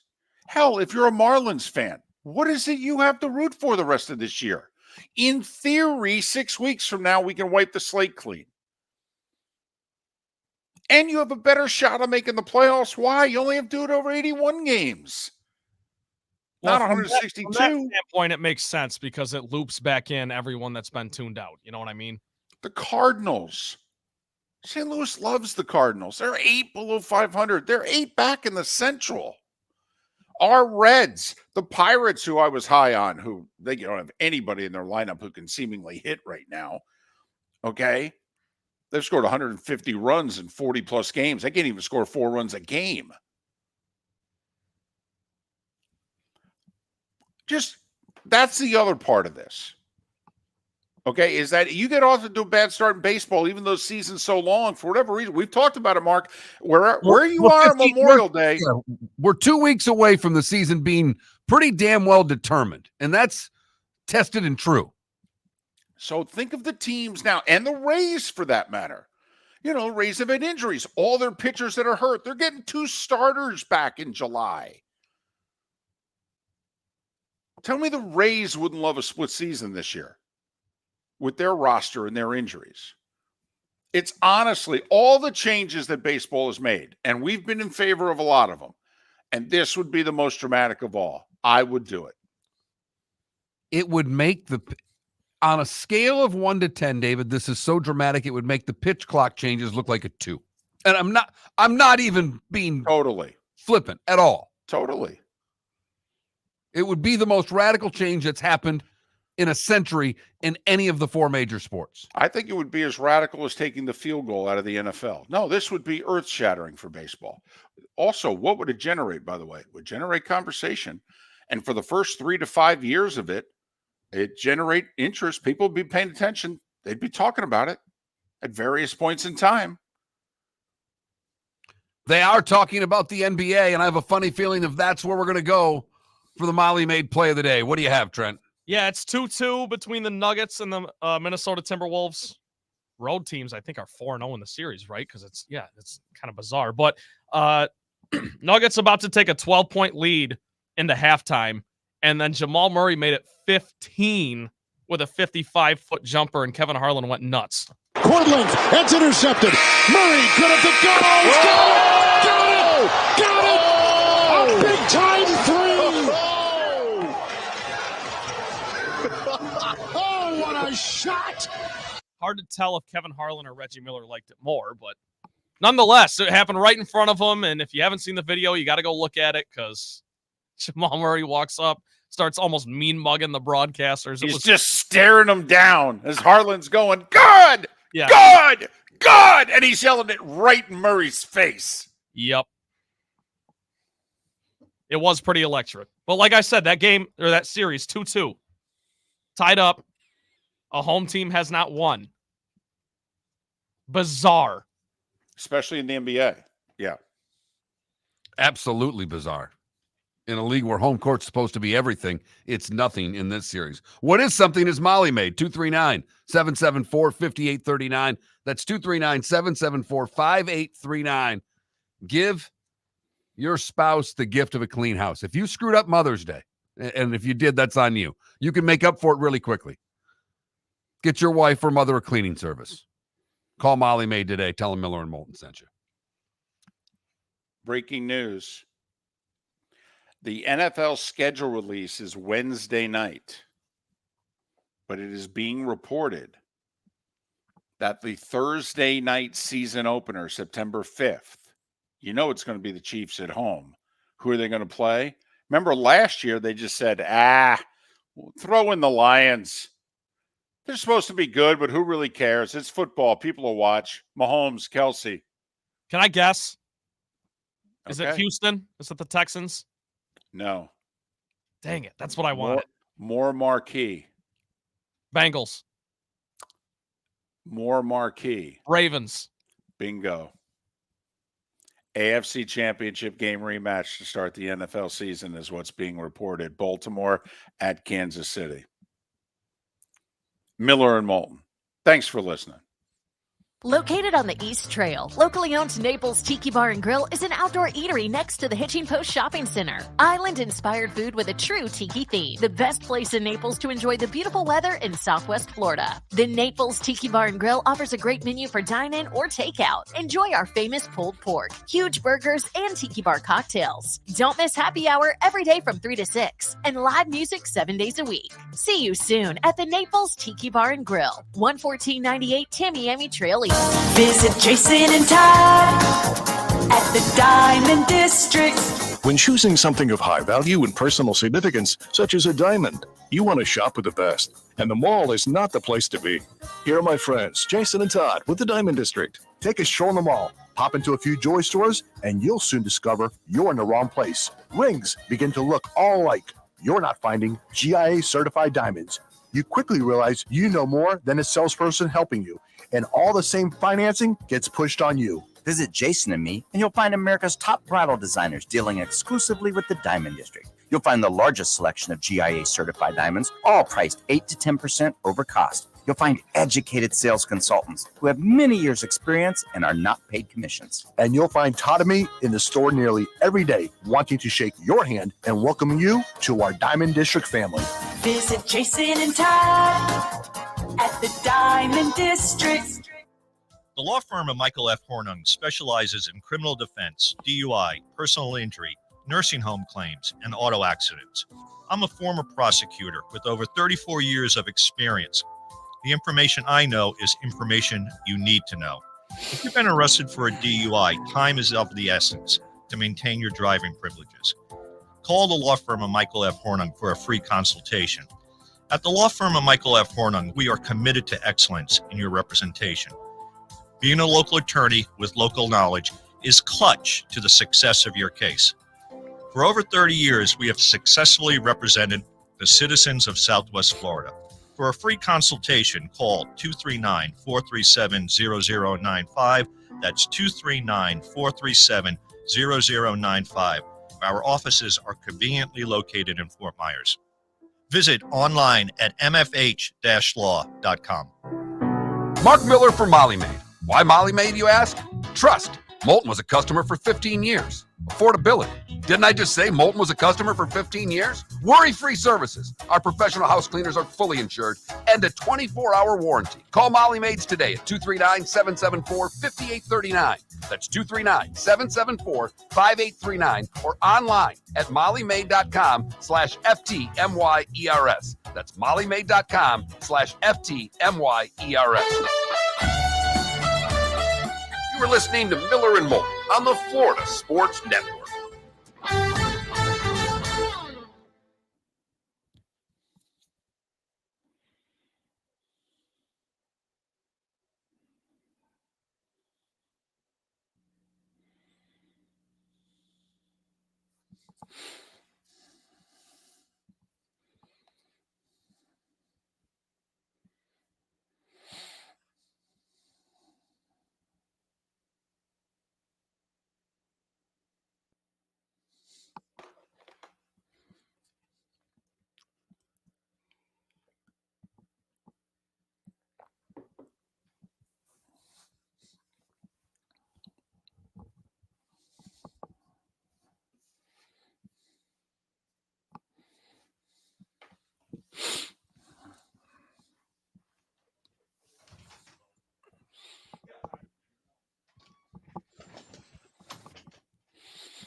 There is nothing that happened in the world of history today. Nothing.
But Kilo's dad, and to your point, in order to do MLB talk, we had to come up with the craziest idea that would have happened in sports history to do a baseball segment.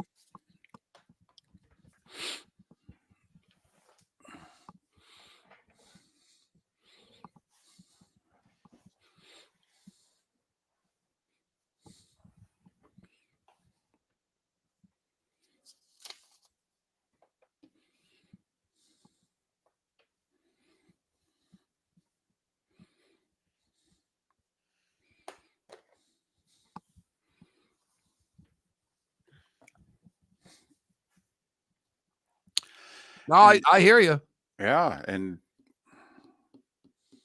and look, I'm guessing, if you're listening to Baltimore Talk Radio or Detroit Talk Radio or St. Louis Talk Radio or Cincinnati Talk Radio, the baseball team's dominating the talk. But I will say this, I listened to DAE for a good chunk of Friday.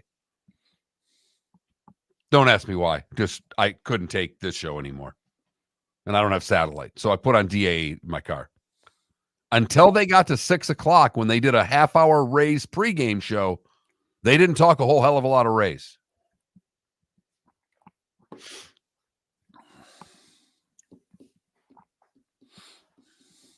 Here we go.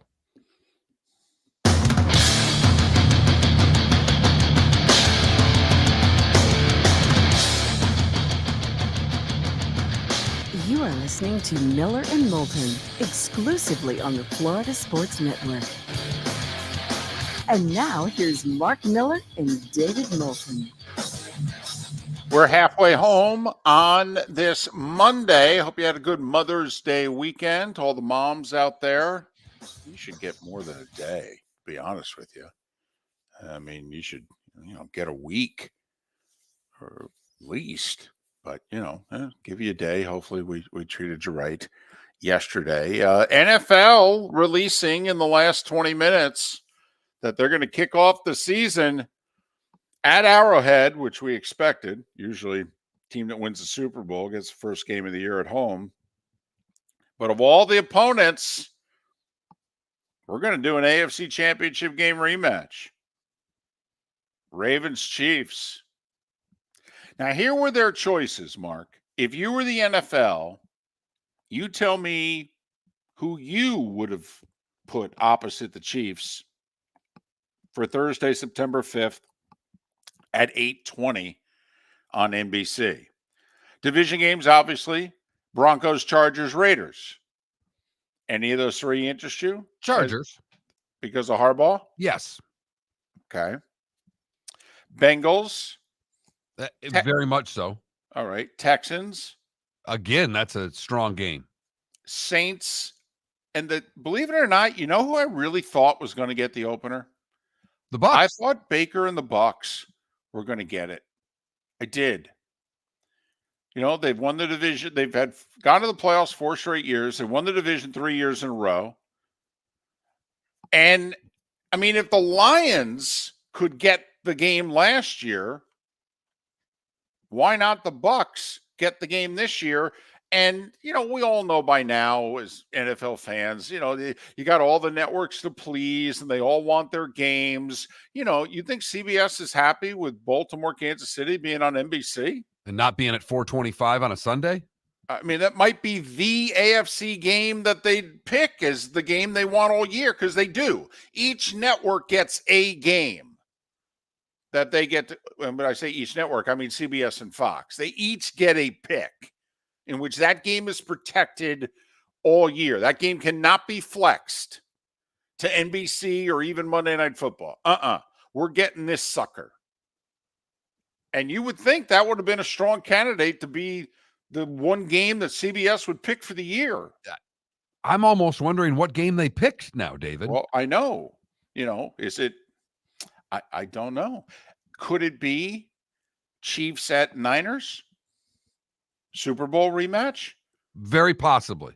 Remember, Monday Night Football got the Super Bowl rematch last year, Philly at Kansas City.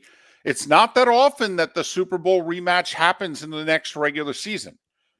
I think when we did the game last year for Monday Night Football, it was only like the 8th time it had ever happened in the NFL, which surprised me. I figured with the way they do schedules, it would have just luck of the draw happened like, 12, 14 times. So now back-to-back years, you think about it, by the way. All right, we are getting a lot of great rematches this year. We're getting a Super Bowl rematch. Kansas City goes to the Niners. We're getting an AFC Championship game rematch. Baltimore's going to Kansas City. I think getting an NFC Championship rematch. They both won the division. So, we're getting a lot of, and there are other playoff rematches that are taking place. But if you were the NFL, Mark, you can go either way. You can just put your damn best foot forward, or you can go, to be honest with you, it's the first game. People are salivating. We could throw anything out there. It's why I would have gone with the Chargers, or I would have gone with Houston, or I'd have gone with Tampa Bay. I would have gone with the philosophy they had last year with the Lions being in the game. The Lions aren't a draw. They may be a bigger one this year than they were a year ago, but they're certainly not a national draw. But it's the Chiefs. It's football. It's the first week. David, I'm guessing we're not the only show out there that does a countdown to football season.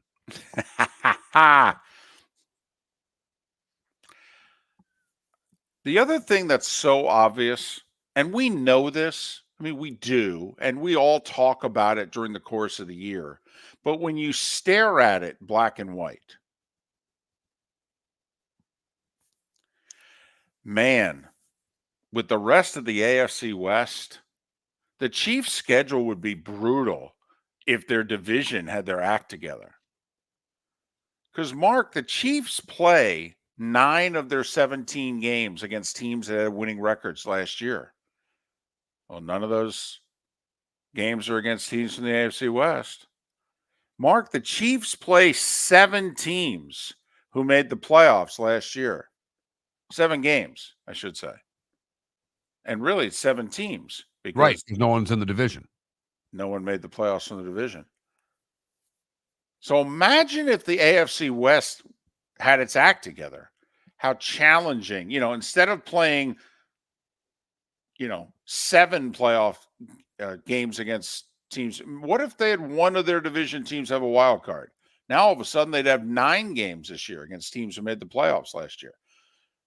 And then instead of having 11 games against teams that had a winning record, they'd have 13. Man. Oof. So Chiefs have a lot of tough games. But then again, they got those 6 division games. And until one of those teams shows they can get their act together, it's why the Chiefs seemingly every year are putting 5-1 and for many years 6-0 up on the board. And that really helps, Mark, at the end of the year when you're playing for seeding, when you got those wins stashed. Ask the Patriots. Yep. When that dynasty was happening, what was going on throughout most of the rest of the AFC East? 5-1 every year in that division were the Patriots. Dolphins and Bills couldn't get their act together. And the Jets were streaky. So, but look at the Chiefs, by the way, road games this year. They're at Buffalo. They're at Cleveland. They're at Pittsburgh. They're at San Francisco. Once again, but as they proved last year, they just have to get into the tournament now. Mm-hmm.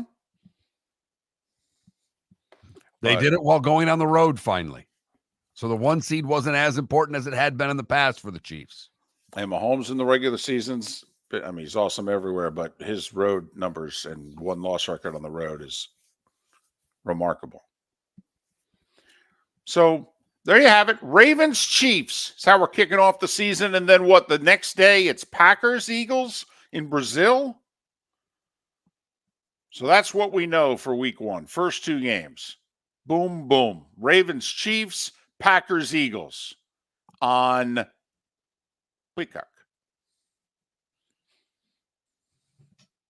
As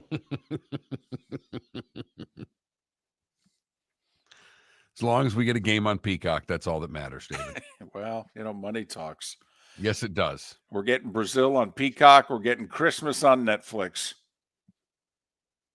So what was the somebody figured it out because of all the games and the services that you now have to purchase, because you brought it up last week. You got to do the okay. Apparently, if you want to see every NFL game, it used to be you just, flipped on your TV, right? They were all right there. Okay. So you need YouTube TV. That's to get the package. That's $72.99 for the year, apparently. No,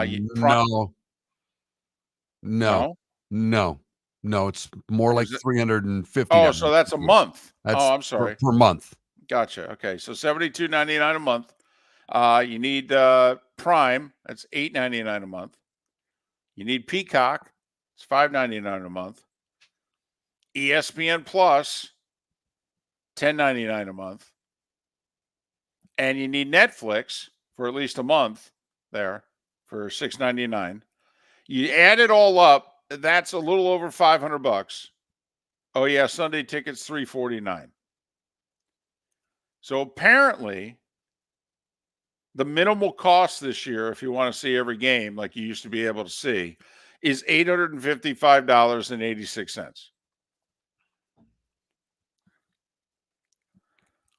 Now, that sounds annoying, right? Compared to what it used to cost you. But if I say to you, you can watch the entire season of the NFL for $40 a week. What do you say? I mean, think about how we all throw away $40 a week. Hell, So you you're- did it on flowers. That's not throwing away, though. I'm told that's an investment. Well, but you went to the expensive. I did. You did it as expensively as you could do it. I did. I You drove waited right for past. the last minute. Yep. Well, okay. I was kind of backed into a situation that I wasn't supposed to be in. However it works, you were because of a situation you bought them at the last minute. How about I if had to say buy that? 2 floral arrangements at the last minute after my plane landed late yesterday morning. Yes. And I was even told to go to Publix and get the flowers. And I was like, absolutely not. Drove out of my way and drove past the Publix to go to the florist. And yes, paid significantly more. Yes. I was making sure that it was obvious that when they got the flowers, that it was obvious they weren't coming from Publix. I didn't want any of the wrapping to give it away to nothing. No evidence whatsoever. No, you are worth more than what I would have paid there. So Good there. work. Thank you. Thank you. It damn near cost me what it would apparently cost the NFL fan to watch the NFL this year with all the services. Mother's Day or the NFL season? Close. So there you go. $856. You want to watch the NFL this year? All of it. And if you live in the market where your team is, it's a little cheaper because you don't need to have Sunday ticket and you don't need to have YouTube TV for that matter. Right. So I'm going to ask it again. If you're spending $300, $500, $800 to watch the NFL, you telling me in 10 years when they put the Super Bowl on pay-per-view for $99, you're not going to buy it? Really? Well, I was thinking about that, David, and there's no other way to say it. Our audience, where we do the show, a lot of our Twitch, and they've said it, this isn't for them. This is for Trent. This is asking Trent, who's used to spending money on all of these streaming services. 'Cause 10 years from now, we don't even matter. No, we're in a demo. We're out of the meaningful demos. We are out of every meaningful demo at that point. So it's the younger end of our audience that has to answer that question, and they are so used to spending that type of money on a streaming service that it won't be that big of a deal. Miller and Moulton, thanks for listening. Located on the East Trail, locally owned Naples Tiki Bar and Grill is an outdoor eatery next to the Hitching Post Shopping Center. Island-inspired food with a true tiki theme. The best place in Naples to enjoy the beautiful weather in Southwest Florida. The Naples Tiki Bar and Grill offers a great menu for dine-in or takeout. Enjoy our famous pulled pork, huge burgers, and tiki bar cocktails. Don't miss happy hour every day from 3 to 6 and live music 7 days a week. See you soon at the Naples Tiki Bar and Grill, 11498 Tamiami Trail East. Mark Miller for Molly Maid. Why Molly Maid, you ask? Trust. Moulton was a customer for 15 years. Affordability. Didn't I just say Moulton was a customer for 15 years? Worry-free services. Our professional house cleaners are fully insured and a 24-hour warranty. Call Molly Maids today at 239-774-5839. That's 239-774-5839 or online at mollymaid.com/FTMYERS. That's mollymaid.com/FTMYERS. Visit Jason and Todd at the Diamond District. When choosing something of high value and personal significance, such as a diamond, you want to shop with the best, and the mall is not the place to be.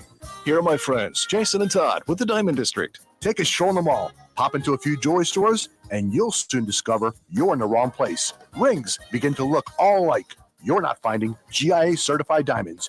You quickly realize you know more than the salesperson helping you, and all the same financing gets pushed on you. Visit Jason and me, and you'll find America's top bridal designers dealing exclusively with the Diamond District. You'll find the largest selection of GIA certified diamonds, all priced 8 to 10% over cost. You'll find educated sales consultants who have many years' experience and are not paid commissions. And you'll find Todd and me in the store nearly every day, wanting to shake your hand and welcome you to our Diamond District family. Visit Jason and Todd at the Diamond District. You were listening to Miller and Moulton on the Florida Sports Network.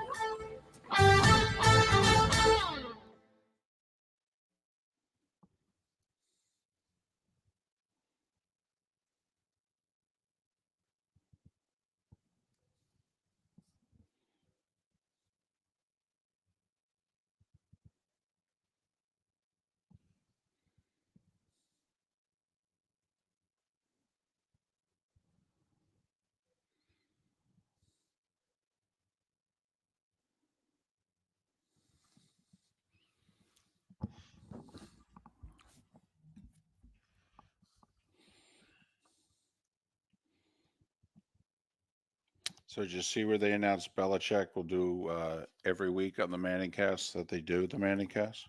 Yeah. By the way, they and I forgot to bring this up to you when I was listening to DAE. They were talking about the Rays Stadium, that shovel in the ground has been pushed back to first quarter of 25,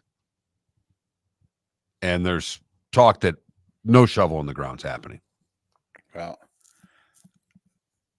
first quarter of 25 then makes it tight to have opening day 28. Correct.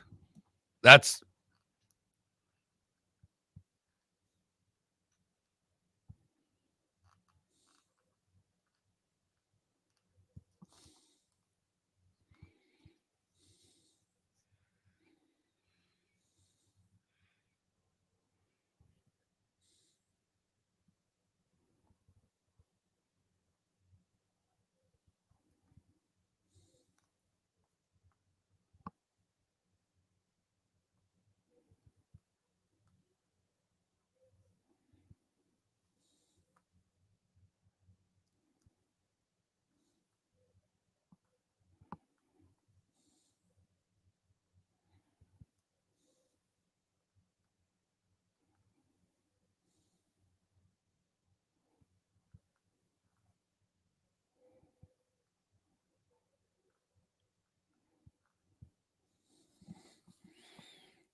Yeah, T. Haynes. They were talking a tax of like $2,600 per household, something crazy.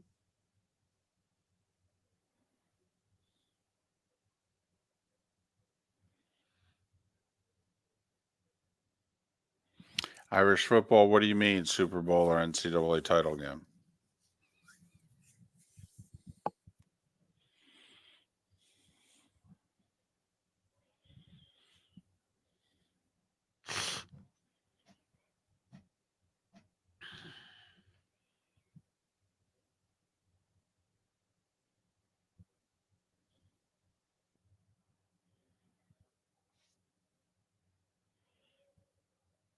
Oh, come on. Nothing Irish football.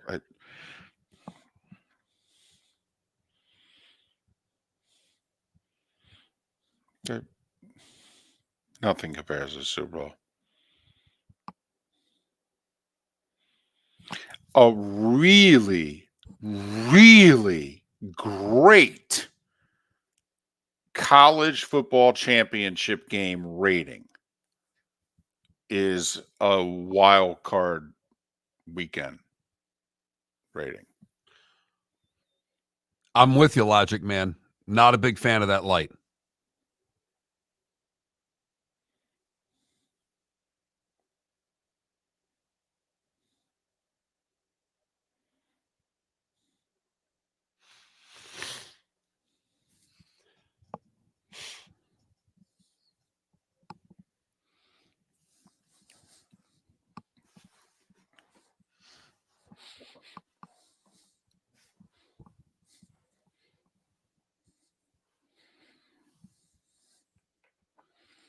Here we go.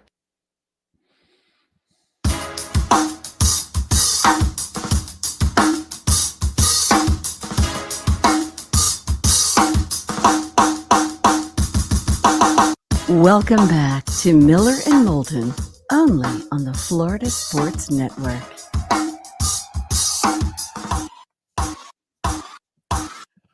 "21 minutes past the hour. Thanks so much for being with us. Miller and Moulton, millerandmoulton.com, Miller_Moulton on X.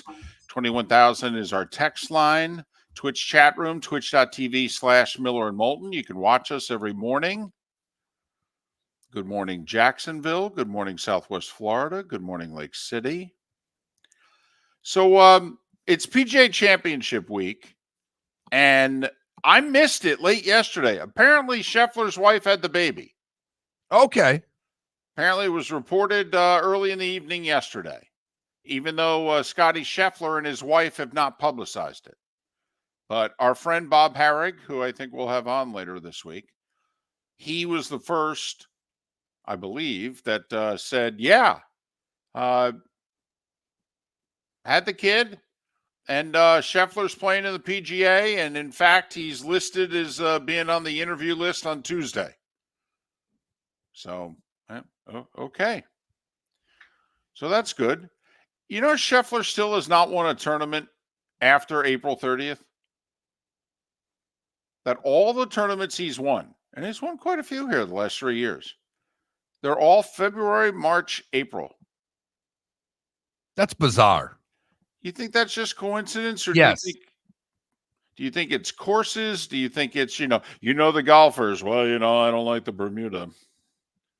There's a little horses for courses there, but it's a little bizarre. Yeah, I think so. So, he's got his 2 green jackets, obviously, but the other majors take place after April. So, okay. Now, I mean, he finished what? Second in, it was second to Koepka last year, wasn't he? Didn't he end up finishing second? Couldn't make anything last year, too. Hit the ball great. Couldn't make a thing. So, but yeah, so PGA Championship week, and we got Rory coming off of technically back-to-back wins because he won yesterday, but his last PGA tournament the week before, Shane Lowry in New Orleans won the team. They won in a playoff. So Right. Rory's coming in off back-to-back wins. I wonder if he sang karaoke last night. Don't know. He's done the whole celebratory thing in Charlotte now. This is the 4th time. So, but it's Valhalla in Louisville. And the last time Rory won a major, it was the PGA at Valhalla. And he won the Wells Fargo the week before. Right. So, 10-year major drought. Scheffler, of course, he's coming in off of winning. That's what he does. And Brooks Koepka, defending PGA champ. Last time out on the LIV, he won. Played really well. 15 under in 3 rounds. Let's go. Let's do this. So the big boys with some of them anyway, with no excuses, Mark. No, and I mean, Where they play the Wells Fargo, that's not an easy golf course. No. And Rory Tore it up. I mean, just ripped it apart. Tore it up. Yep. Doubled 18, still won by 5. And the match was him and Schauffele were tied heading to the back 9, right? I don't know if it was the back 9 or if it was the 9th hole in which he took, because he played 8 holes and 8 under par. Gotcha. With 2 eagles. Yeah, 2 eagles on the back, yeah.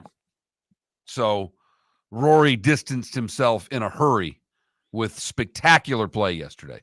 And Schauffele, wasn't he 9 under after? I mean, didn't he shoot like 8 under on Thursday? I mean, he had a great round to open the tournament. Yeah, I think it was 7 under. But 7 yeah. under, okay. Yeah.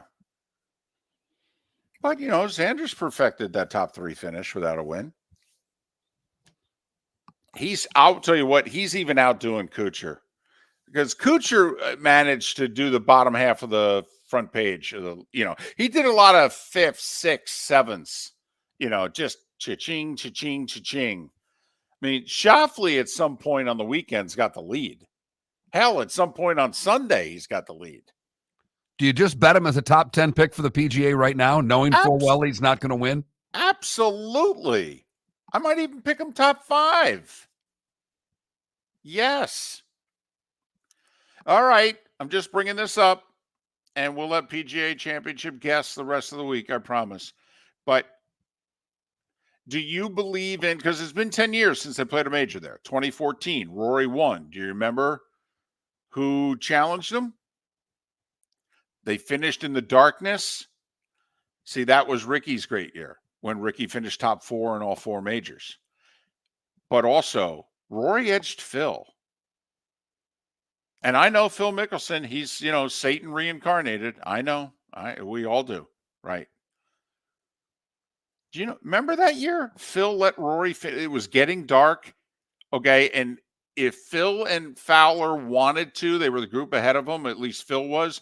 I mean, Rory could have finished in the darkness. They could have made Rory come back the next day and finish easily.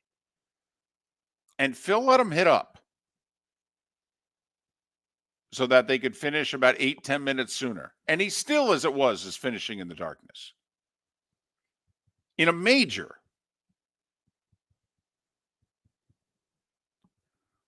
You think Tiger would have let Rory hit up? No. No. And everybody would have applauded his competitiveness. And if Phil wouldn't have let him hit up, let's see how Phil's changed? He's becoming more competitive now. These majors mean even more to him now. Right. This isn't 2003, Phil. This is 2014, Phil. Right. But I'm just wondering, Ricky, who's, been all over the map the last couple of years, seriously contended in the U.S. Open last year, been all over the place even this year, got off to a decent start, then was awful, but for whatever reason, played well at Valhalla. And I'm trying to think if Ricky was on the Azinger Ryder Cup team in 2008 that won at Valhalla. Phil was the leader of that team. That's when the U.S. was getting smoked in all those Ryder Cups. And that was the one year that the U.S. beat the Euros. And they were huge underdogs that year, too.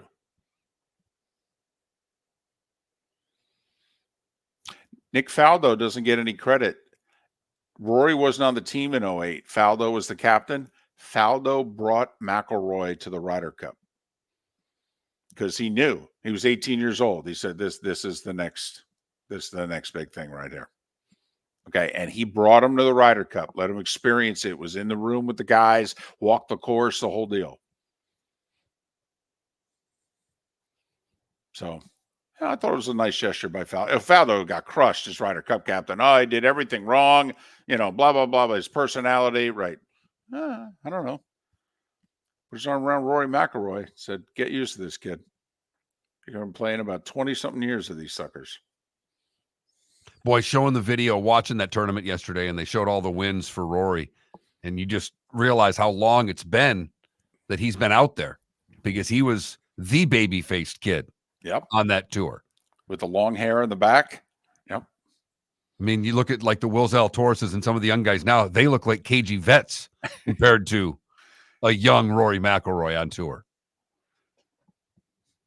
Well, and Rory in the post-round interviews just said, I feel like Charlotte. They saw me when I won my first tournament. I was 20. Now he goes, I'm 35. He said, I go, my goodness. But so anyway, it should be. I mean, it's a great course. You had the Epic Tiger, Bob May, PGA at Valhalla. You had a Ryder Cup. Rory edging Phil and Ricky 10 years ago there. It's a good track. Ends with a par 5. I mean, it should be an exciting tournament, and the big boys are playing well going in.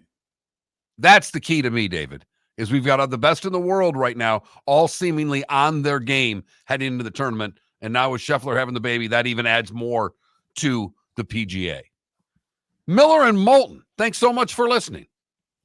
Visit Jason and Todd at the Diamond District. If you're in love and thinking about a diamond, you'll want to hear from my friends Jason and Todd at the Diamond District. When purchasing a diamond, you deserve a relaxed, stress-free, and educational experience. You want to have a good time and feel comfortable. You want selection, quality, and value. At the Diamond District, you'll get it all. With our team of non-commissioned diamond advisors, no one's in a rush. We care only about you and making sure your needs and wishes are fulfilled. You'll be wowed by our selection of GIA certified diamonds, stunning diamond bracelets, earrings, pre-owned Rolex watches, exotic ruby, sapphire, emerald, and tanzanite jewelry. There's something for everyone at the Diamond District, and all at the lowest prices anywhere. Jason and I love what we do and are in the store nearly every day. We look forward to shaking your hand and welcoming you to our Diamond District family. Visit Jason and Todd at the Diamond District. The law firm of Michael F. Hornung specializes in criminal defense, DUI, personal injury, nursing home claims, and auto accidents. I'm a former prosecutor with over 34 years of experience. The information I know is information you need to know. If you've been arrested for a DUI, time is of the essence to maintain your driving privileges. Call the law firm of Michael F. Hornung for a free consultation. At the law firm of Michael F. Hornung, we are committed to excellence in your representation. Being a local attorney with local knowledge is clutch to the success of your case. For over 30 years, we have successfully represented the citizens of Southwest Florida. For a free consultation, call 239-437-0095.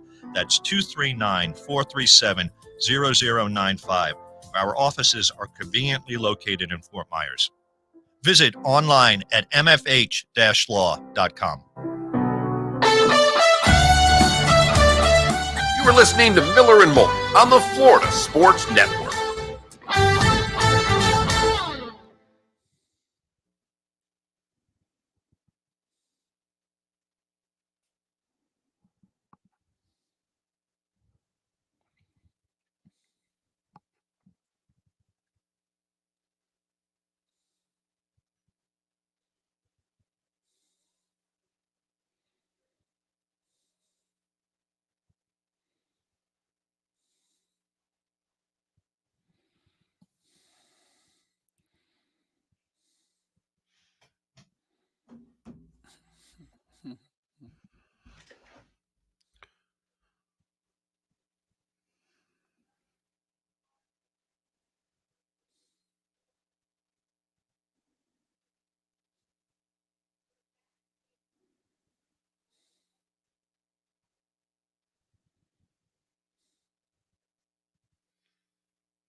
Our fearless leaders in Europe till the 20th. I knew last week he was in Italy. I knew that because he answered my text. Right. Yep.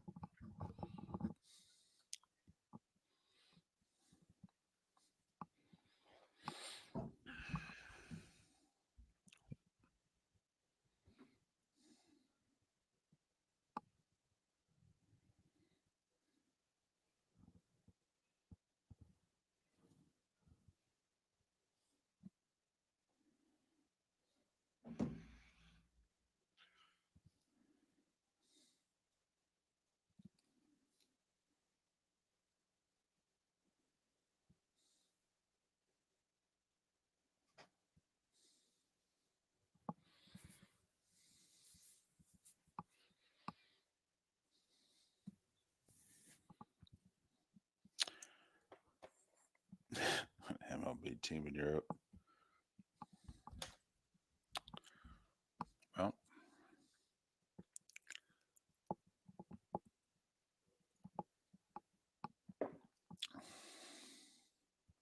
It's kind of weird having no guests.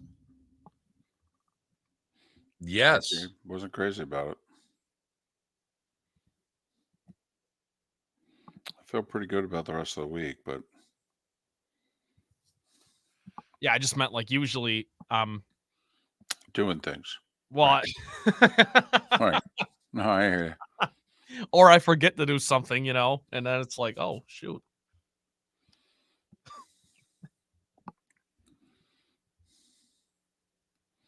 Make sure you send Mom your play of the day. Oh, I will. Okay.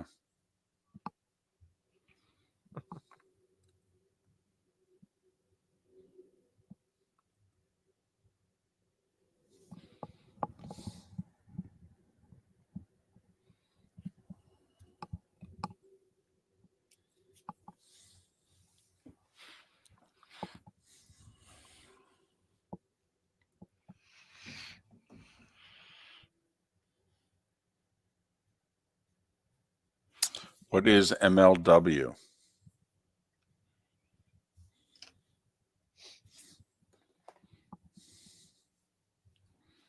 Trent, have you ever watched MLW?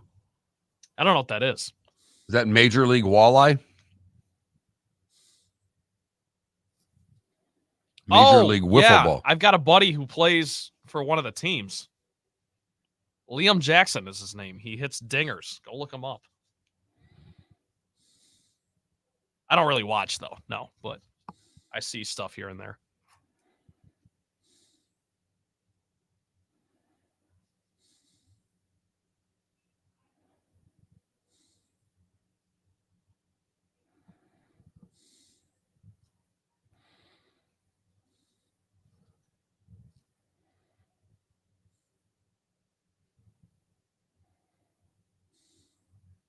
Okay, here we go.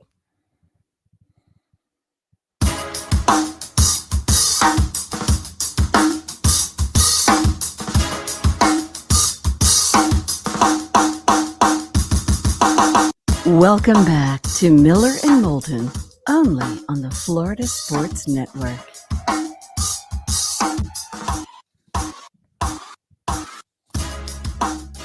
"22 minutes before the top of the hour.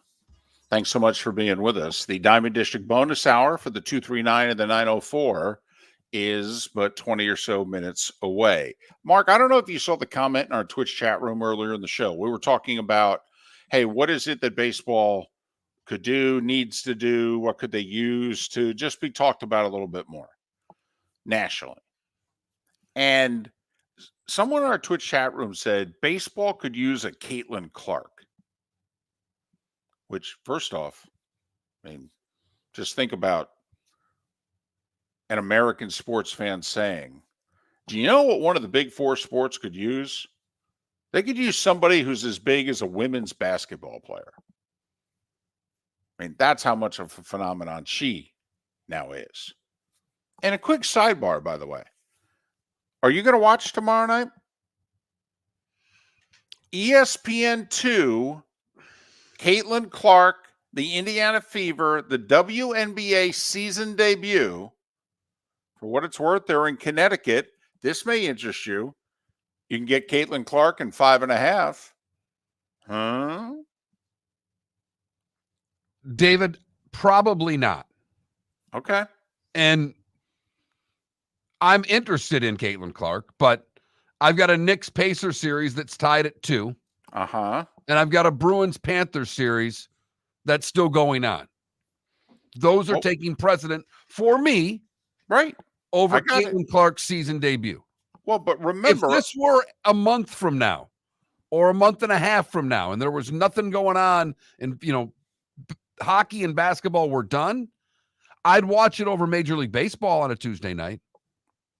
But we asked the question, it was a little over a month ago that, the NCAA tournament, the final rounds of it was about 6 weeks ago now. And we said, hey, the numbers say you're watching. Are you going to watch her? when she goes from Iowa to Indiana, college to pro. Well, tomorrow night's the first, and at least listen, I mean, there's been a big to-do about, this new wave of player in the WNBA, and apparently it was very difficult to see their 2 preseason games. So, but tomorrow night's ESPN 2. David, I mean, baseball has one. It's Shohei Ohtani. Okay. I mean, if Shohei Ohtani were an American, would that...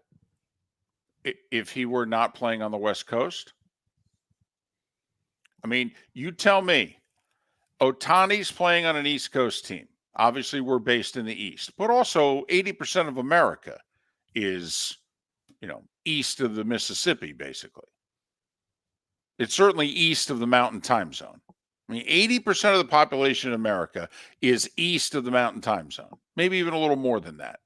So if Ohtani were playing east of the Mountain Time Zone, do you think people would go, oh, yeah, Ohtani's on ESPN2 tonight or FS1 tonight? I'll flip that on. I think if he were still pitching, there'd be more of that. Okay. But I think part of it is that Caitlin Clark is a Midwestern white girl. I think there's a huge appeal because of the way she looks on top of the way she plays. Agreed. Even she's acknowledged it. Even, others that are coming into that league with her have acknowledged. Oh, yeah. I mean, there's many reasons why she's as big a deal as she is, but one of them is definitely the color of her skin. That helps. That's not the majority color in this sport anymore. So, yeah. That's appealing to some. We get it. We ain't dumb.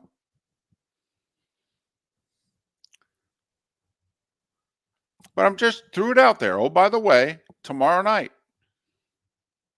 Because 4, 5, 6 We weeks got ago, a poll question done for tomorrow. There you go. Will you watch? Look at that. We're 2 for 2, and Tuesday hasn't even gotten here yet. Our poll question today is, the NBA had the draft lottery yesterday. Huge surprise. It never happened before. A team with a 3% chance to win it won it.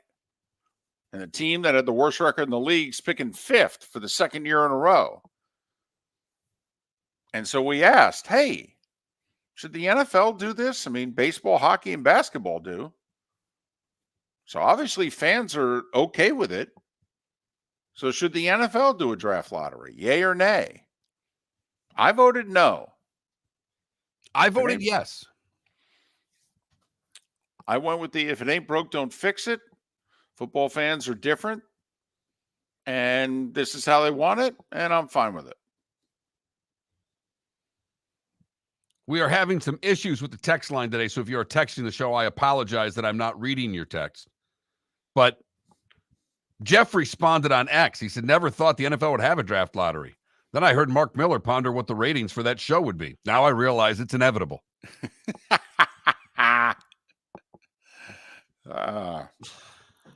They will do anything for a buck. And boy, would they get one for this. And as David pointed out when I said that, the NFL and their true infinite wisdom would pair it right up with March Madness Selection Sunday to have their draft lottery show. Exactly. Just like they've done at the NBA with Christmas. Listen, what league could we really torment by taking away a big event from them? Well, when do we have to have it? Well, somewhere between the Super Bowl and the draft. During that 10-week time frame. What's the biggest thing going on? Well, NCAA tournament. Nah, I don't want to go up against the games particularly. How about Selection Sunday? Done! Absolutely. Put it in prime time. Screw 60 minutes. Hell with Greg Gumbel. It's not like Chuck and Kenny Smith have watched any college ball anyway. The hell with them. We'll do the NFL draft lottery. Oh, my goodness. People would be going nuts. People would lose their minds if the NFL did that. All right. I got one other crazy thing. Because one of the tangents we went on today was talking about what is it that baseball could do to appeal to more people. They've gone from a national sport. In over 40 years, they've gone from our number one national sport to number two financially for now, although I think the next NBA deal may put the NBA in terms of how much money they generate yearly. It may move the NBA ahead of Major League Baseball. But right now, MLB is still number two, a distant two, about half, a little over half of what the NFL generates. And what is it that baseball needs to do to generate more interest throughout the year? All right. I talked about what I would do to change the season.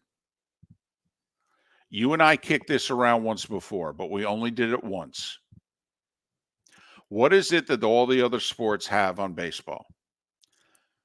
Their stars play more. And we don't mean games. We mean, how many times you get to see Ohtani in an average game? 4, 5 if you're lucky. Connor McDavid played 29 minutes and 42 seconds last night of a 60-minute game. We all know NBA, what guys are playing come playoff time. 36 minutes minimum into the 40s usually. And we all know NFL, your starting quarterback's touching the ball every play. Mark, does baseball need to change the batting order at the end of the game? When you first brought that up, I thought you were crazy. But when you start comparing it to the other sports, and let's just leave basketball and hockey out of it. Let's just compare it to football. Yeah, okay. Could you imagine the 2-minute drill and Patrick Mahomes has to come out of the game? Right. For most of the drill, by the way, because, in baseball, 7th, 8th, 9th inning, if the other team's bullpen, your best player only gets up once, potentially, in that final 7th, 8th, 9th inning. They could just mow you right down. Boom, boom, boom. See ya.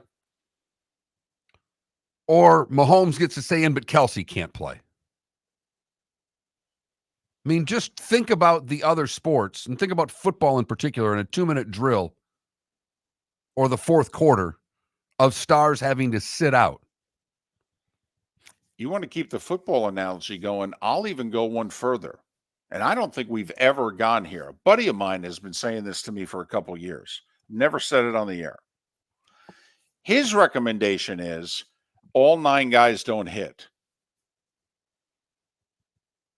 You need them in the field, but think about it in football. All 11 guys don't touch the ball. Okay. They all play, but they don't touch the ball. And his idea is, listen, there's 2, 3 hitters in every lineup who are not good. Do we really need to see them hit? How about if you just have 6 guys hit? You got 9 guys play the field, but, the lineup comes out that day, these 6 hit. This is the lineup. Boom.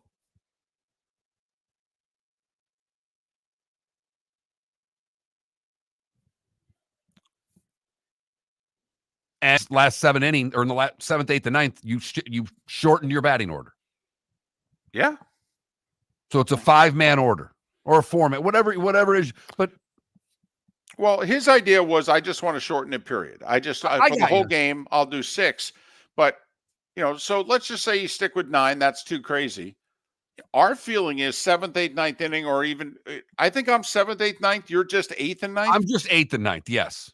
And I'm 7th, 8th, 9th, in which literally you've got your batting order. It's up there on the scoreboard, but we say to the home plate umpire, okay, this is where it's going to start. Like for the Dodgers, obviously, if we went with our rules here, the Dodgers would go to the top of their order because they would want Betts, Ohtani, Freeman. Boom, boom, boom.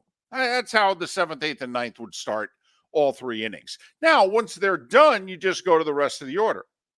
When the inning's over, next inning, you go back to the top of the order and you go through it. I think I like shortening the order more than I like picking a spot in the order. I think you get to the 8th inning. Here are the 5 guys that are batting. So you wouldn't go with we're just going to have 6 guys bat, period, all game? No. Because then Ohtani, in theory, if like usually teams go through the lineup 4 times. Maybe they get to the top of the order that 5th time. So it's between 36 and 40 plate appearances a game.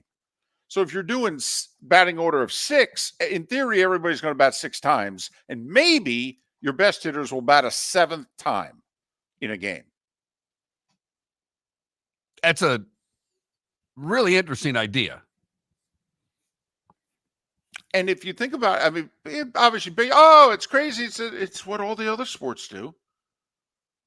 It literally is what all the other sports do. Why would you be offended if baseball did it? You know at the end of a basketball game who's touching the ball and who's not touching the ball.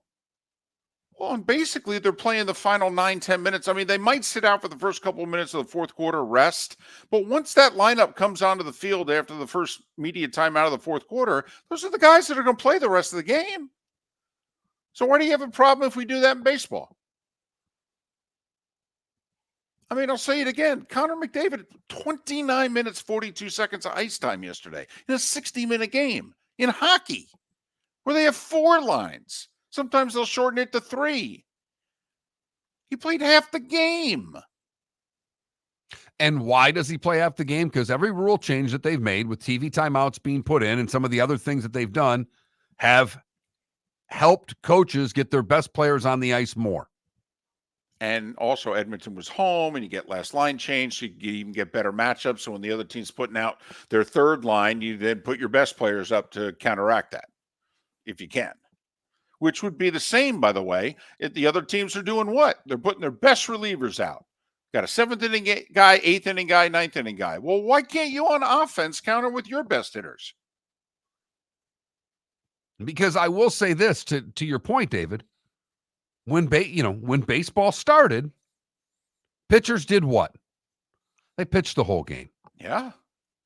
I mean, hell, up until the 70s, they really pitched the majority of the game. Mm-hmm. I mean, when I do that today was a day when that we have in our final hour that Jacksonville and Southwest Florida get. I think it was Walter Johnson last week, and I didn't bring it up on there, but it was his 100th shutout. Guys don't pitch 10 complete games in their career now, let alone think about getting 100 shutouts. I mean, what did Blyleven have? Well, Blyleven had 60 shutouts, 20 of which were 1-0 wins. 60 shutouts. We won't even get into the hundreds of complete games he threw. Hundreds. But, I mean, that's, to me, to those that are wondering why baseball is not a national conversation anymore, well, the sport is radically different than the others. It just is. You play so many more games, so the games have far less meaning, and your best players don't play the majority of the time. Miller and Moulton, the bonus hour's next. Mark Miller for Molly Maid. Why Molly Maid, you ask? Trust. Moulton was a customer for 15 years. Affordability. Didn't I just say Moulton was a customer for 15 years? Worry-free services. Our professional house cleaners are fully insured and a 24-hour warranty. Call Molly Maids today at 239-774-5839. That's 239-774-5839 or online at mollymaid.com/FTMYERS. That's mollymaid.com/FTMYERS. Visit Jason and Todd at the Diamond District. 20 years ago, Jason and I had the idea for a jewelry store like no other, with a vast selection of certified diamonds priced 8 to 12% over cost. A team of individuals who are educated, driven, and believe in cultivating relationships. Today, we have become one of the largest independent jewelry stores in the country. Todd and I love what we do and are in the store nearly every day, along with our GIA gemologists, master jewelers, custom designers, and non-commissioned diamond consultants, all of which we consider family. As direct diamond importers, we travel the world, forging relationships and sourcing diamonds. What we love most about our business is that we can call Southwest Florida our home. If selection, value, and comfort are important to you, give the Diamond District an opportunity. You won't find a better diamond buying experience. Todd and I look forward to shaking your hand and welcoming you to our Diamond District family. At the Diamond District. The law firm of Michael F. Hornung specializes in criminal defense, DUI, personal injury, nursing home claims, and auto accidents. I'm a former prosecutor with over 34 years of experience. The information I know is information you need to know. If you've been arrested for a DUI, time is of the essence. to maintain your driving privileges. Call the law firm of Michael F. Hornung for a free consultation. At the law firm of Michael F. Hornung, we are committed to excellence in your representation. Being a local attorney with local knowledge is clutch to the success of your case. For over 30 years, we have successfully represented the citizens of Southwest Florida. For a free consultation, call 239-437-0095. That's 239-437-0095. Our offices are conveniently located in Fort Myers. Visit online at mfh-law.com. Located on the East Trail, locally owned Naples Tiki Bar and Grill is an outdoor eatery next to the Hitching Post Shopping Center. Island-inspired food with a true tiki theme. The best place in Naples to enjoy the beautiful weather in Southwest Florida. The Naples Tiki Bar and Grill offers a great menu for dine-in or takeout. Enjoy our famous pulled pork, huge burgers, and tiki bar cocktails. Don't miss happy hour every day from 3 to 6 and live music 7 days a week. See you soon at the Naples Tiki Bar and Grill, 11498 Tamiami Trail East. You were listening to Miller and Moulton on the Florida Sports Network.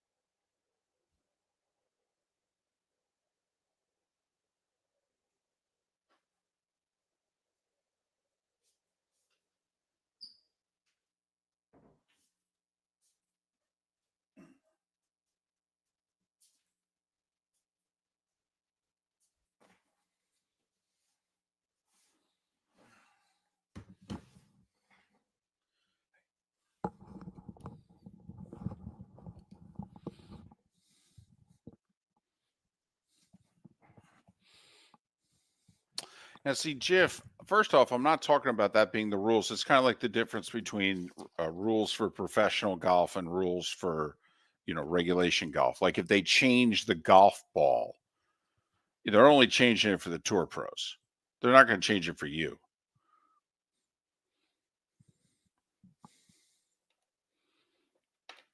I mean, and I wouldn't want to change it in Major League because kind of what you're alluding to, but also if I'm Major League Baseball, I want everybody in the minor leagues and college batting.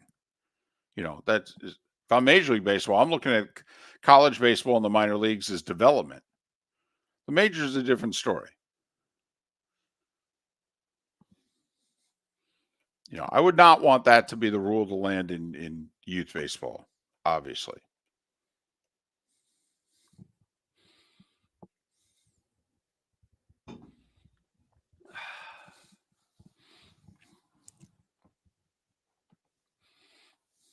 No, Irish, because surely a pitcher will get killed.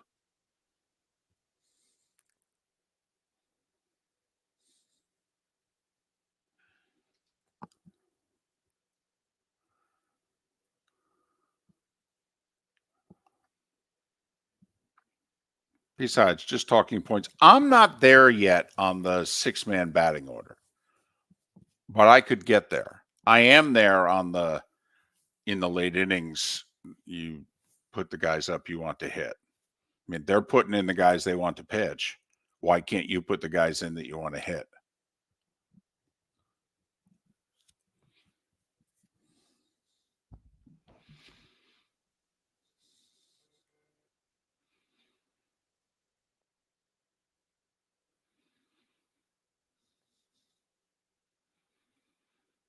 I mean, in extra innings, they're starting a guy on second base with nobody out. So I don't know if there's an idea that we can come up with here that's too crazy because they already got one. It's a dadgum good point, David.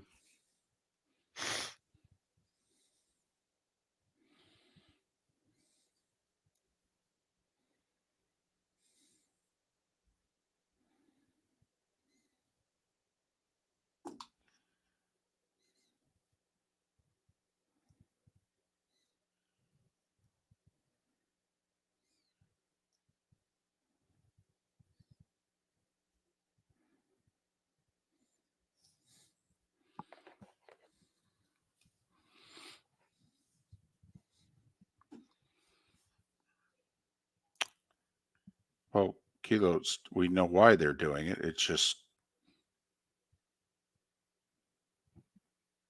I mean, listen, does anybody in hockey like the 3-on-3 overtime? I mean, come on. It's People a joke. do. People Really? do. They Yeah. really do? I hate it. Yes. It's a joke. Here we go.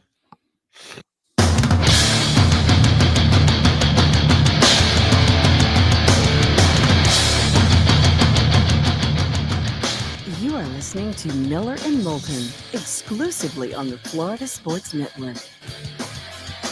And now here's Mark Miller and David Moulton. It is the Diamond District bonus hour on this Monday. David Sampson, Pat Kerwin, at the very least, will be on the show tomorrow. Pretty sure we're going to have somebody talking golf for the PGA Championship as well. That's at the very least. NBA and NHL playoffs continuing. NFL announcing their season opening game will be the Ravens at the Chiefs, a rematch of the AFC Championship game, only this time it's in KC and not Baltimore. We have an NFC Championship game rematch this year. We have a Super Bowl rematch this year. There's quite a few playoff rematches this year as well. Russell Wilson and the Steelers go to Denver. I'm convinced that game is either Thursday night or Monday night. I don't necessarily mean the first game of the year, but you know what I mean. I think that game, it's got a little. First off, the Steelers are a top 5 television draw. So whenever a network gets the Steelers, they go, all right, thank you, NFL. And secondly, it's a storyline, Mark. Absolutely. It's not when Russ, went from Denver to Seattle. That was the first Monday Night Football game of the year. That was Joe and Troy's first game on the 4-letter network. But, I mean, there's a part of me that thinks either Thursday night or a Monday night, Pittsburgh at Denver is good. That's going to be in prime time. That doesn't, a big deal. It's on 4:00 on CBS one week, whatever. No, that sounds like a Monday Night Football game. It sounds a little overproduced. They got a lot of material. You know what? I am going to use that at a production meeting early this year. I'm going to say, hey, just so you know, on our show, 4 hours, we talk about a lot of things. And we were talking about this particular game. And my co-host said, well, that sounds like a Monday Night Football game, overproduced. So, just take that for what it's worth. Anybody need coffee? I'm getting up. Anybody want anything? Don't let me get you fired from this gig. I ain't getting fired. Once again, I don't work for ESPN. I work for Troy. Okay. I work for the network called TROY. All right. Which is why we need to get you the Troy. Yeah, crew we neck that we we've been really talking need to about. buy you some Troy gear from Troy Okay. State. Anything that just says Troy on it. All right. I don't want good. university on it. No. I just want Troy. I'm thinking gray crew neck sweatshirt with this TROY across the chest.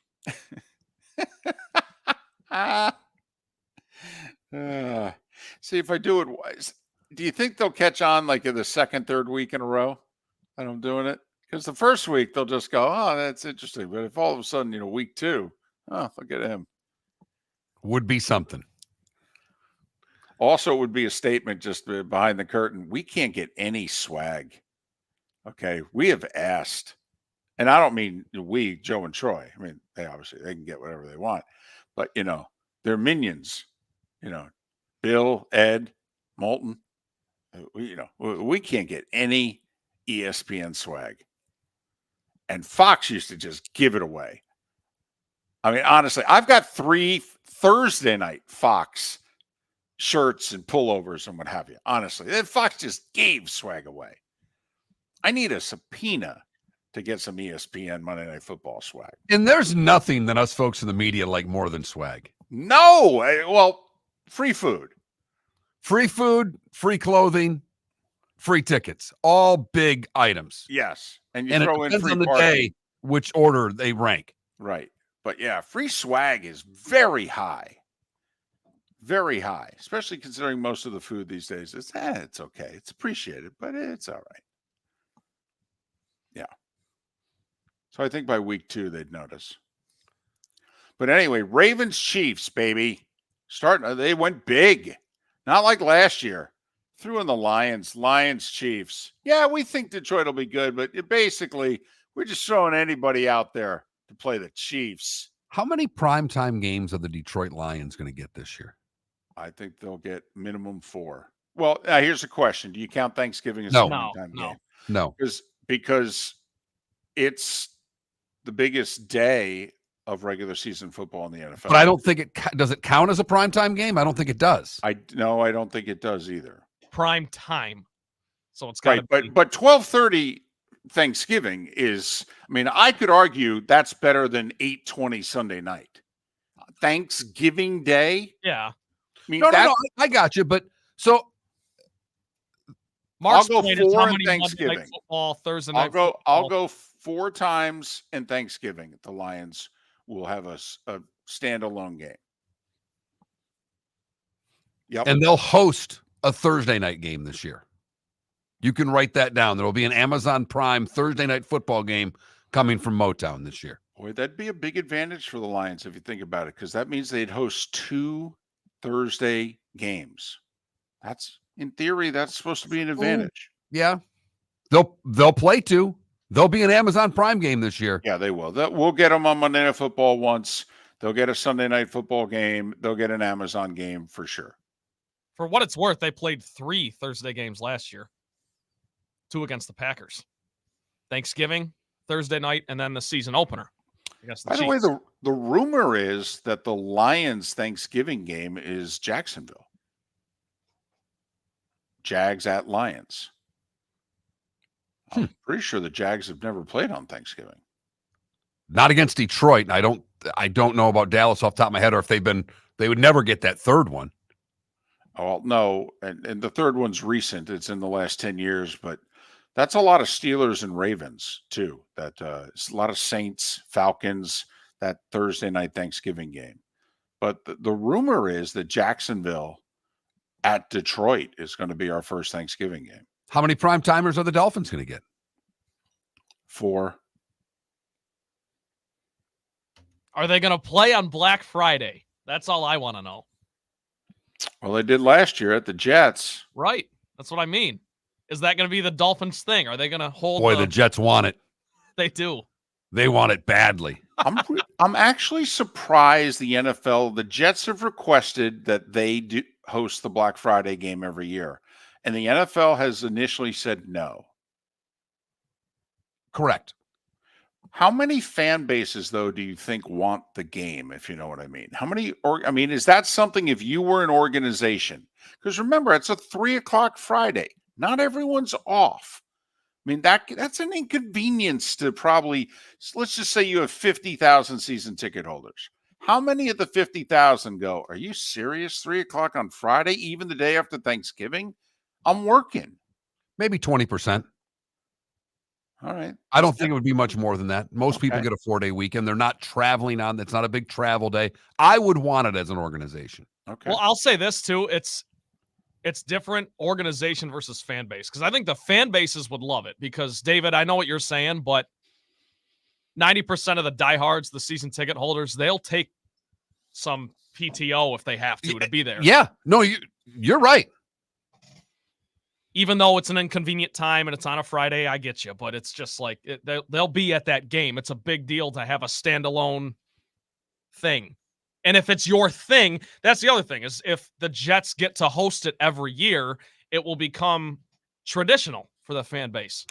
I'm wondering this. Do you think the NFL is saying, without telling the Jets this to their face, yeah, I don't know if you guys are a big enough draw? Because in theory, the Lions have been bad for a long time. We all watched that 12:30 game on Thanksgiving. Now, it wasn't because of the Lions. It was because of Thanksgiving.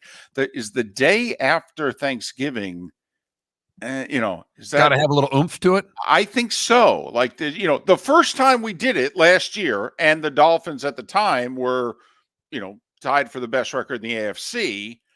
So, and also when they booked it, Aaron Rodgers was going to be the quarterback of the Jets. So on paper, that game looked really good. They thought, well, this is a marquee game. to have our first Black Friday game. But in the early stages of it, don't you think you have to go, listen, if we're going to get this thing off the ground, we got to schedule a game that's got a little sizzle to it. And are the Jets sizzle consistently? No. Like the Steelers are sizzle. The Steelers are sizzle. Do you know who wants the Thanksgiving night game as an organization? They've asked Kansas City? Yes. And the NFL has said no to them. If you're the NFL, do you turn around and go, well, I ain't going to give you Thanksgiving night. We're going to move that game around. But I'll give you Black Friday. I think Thanksgiving night does need to be moved around. I don't know how you guys feel about that, but I think that can be I don't think Thanksgiving night should be played, but that's just me. I'm good with 2 football games on Thanksgiving. There are a lot of years that I'm not interested in the Thursday night game. I hear you. It's a long day. Yeah. It's a lot of food. I've already had my second at least plate of turkey. But if I'm trying to get this Black Friday thing started as a league, I know I got 8 to 10 more years of Patrick Mahomes. I'm going to give it to somebody middle of the afternoon on Black Friday. You guys, I know you want Thursday night. I'll give you Friday afternoon. What do you say? It's funny. First off, if you're going to give Friday to someone, to me, it has to be an AFC team. The NFC already has Thanksgiving. So you've got to go with an AFC team because the Packers would be a great idea for Friday because they're always a draw. But they play the Lions a lot on Thanksgiving, so we'll just leave them out. That's a good point. Black Friday, David, really only belongs to one team, and that's the Raiders. You're onto something. That's a national draw. Something. That's the team in black. Could market the blank out of that. Black Friday. I know there's, the black hole kind of left, but Vegas and the Raiders should be Black Friday. On cue, and we did not plan this, Brett McMurphy of the Action Network has just reported the 2027 college football playoff title game will be in Vegas.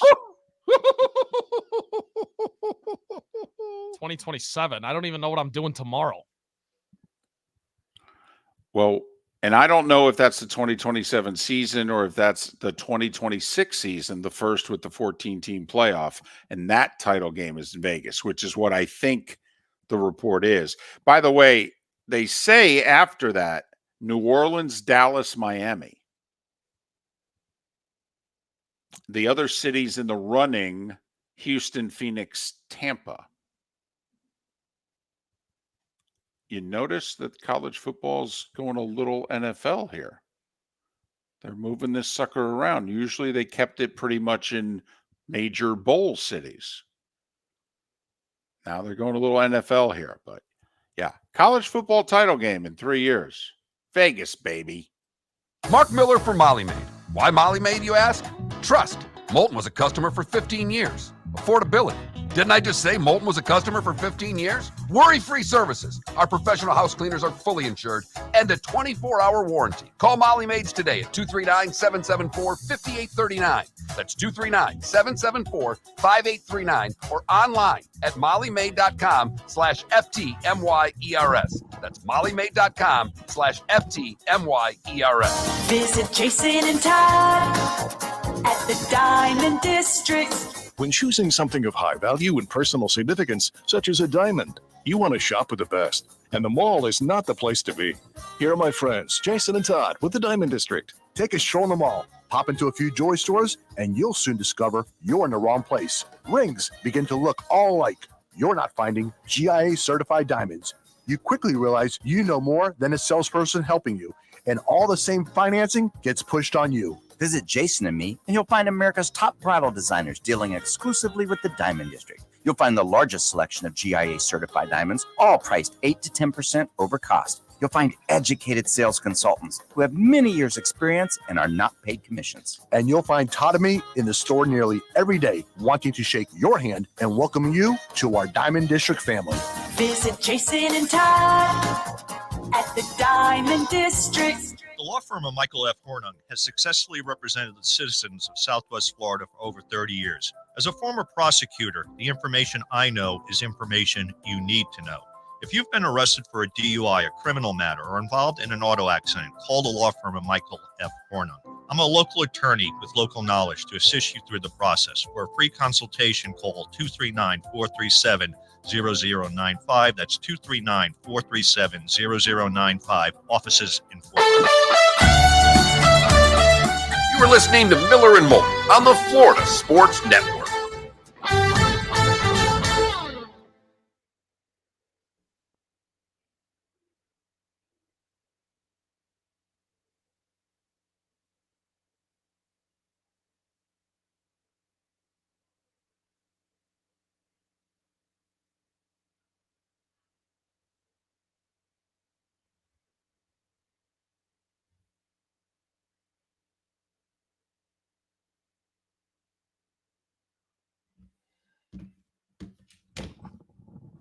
Pistons have never moved up in the draft lottery.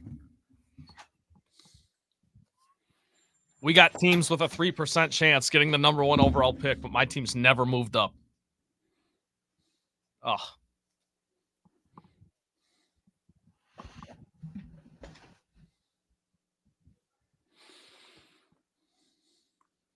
Not only on Wednesday Irish football, but it'll be on Netflix. If you're Netflix, by the way, who do you have do the game? I'm going to guess they're going to hire the NFL Network people. But it's not like Netflix has announcers, right?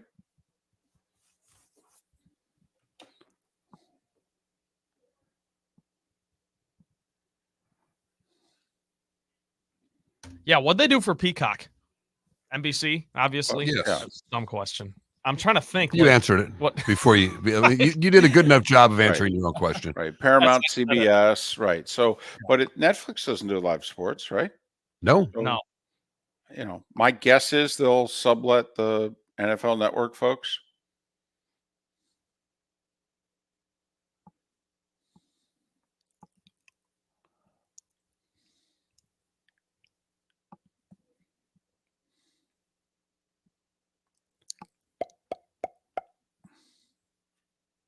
Now, they lost again, but how about Anthony Edwards different than after game 3 and they lose? No, it's all on me.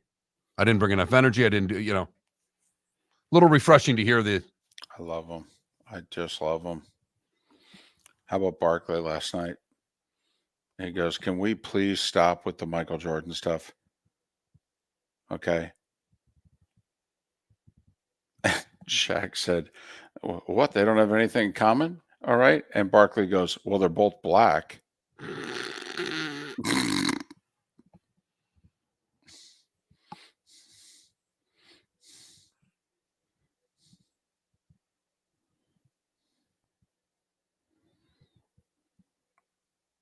I'm just glad Netflix is doing it. It means it won't work Christmas. Yay.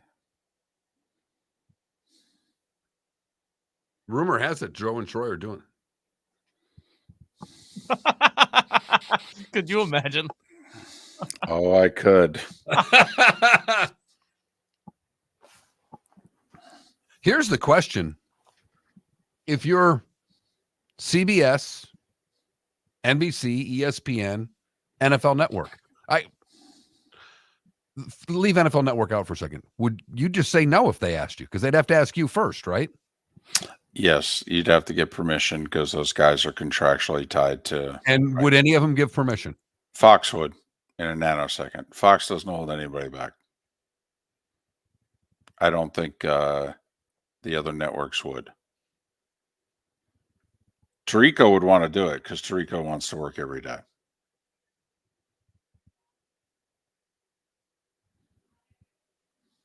Collinsworth would have absolutely no interest.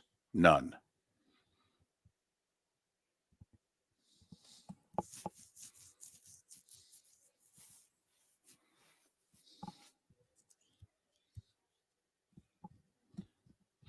Who are you taking off the list, Irish?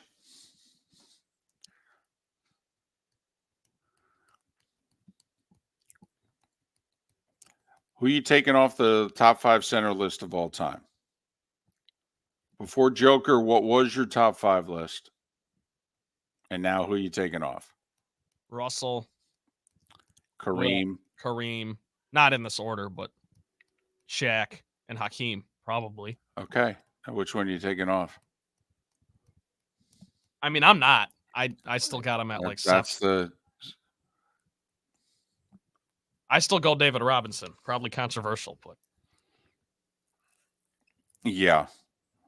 That is controversial. No, it is just because in the same division, he wasn't the best center in his own Welcome division. to the bonus hour, brought to you by Jason and Todd at the Diamond District. And now, here's Mark Miller and David Moulton.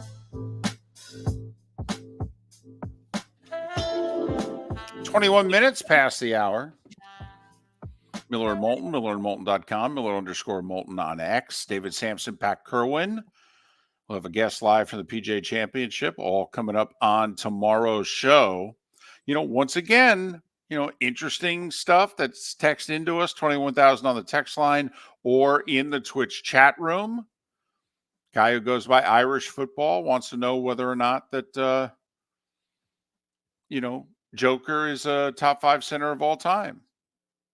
And I just said, okay, give me your top 5 list before Jokic and who you taking off.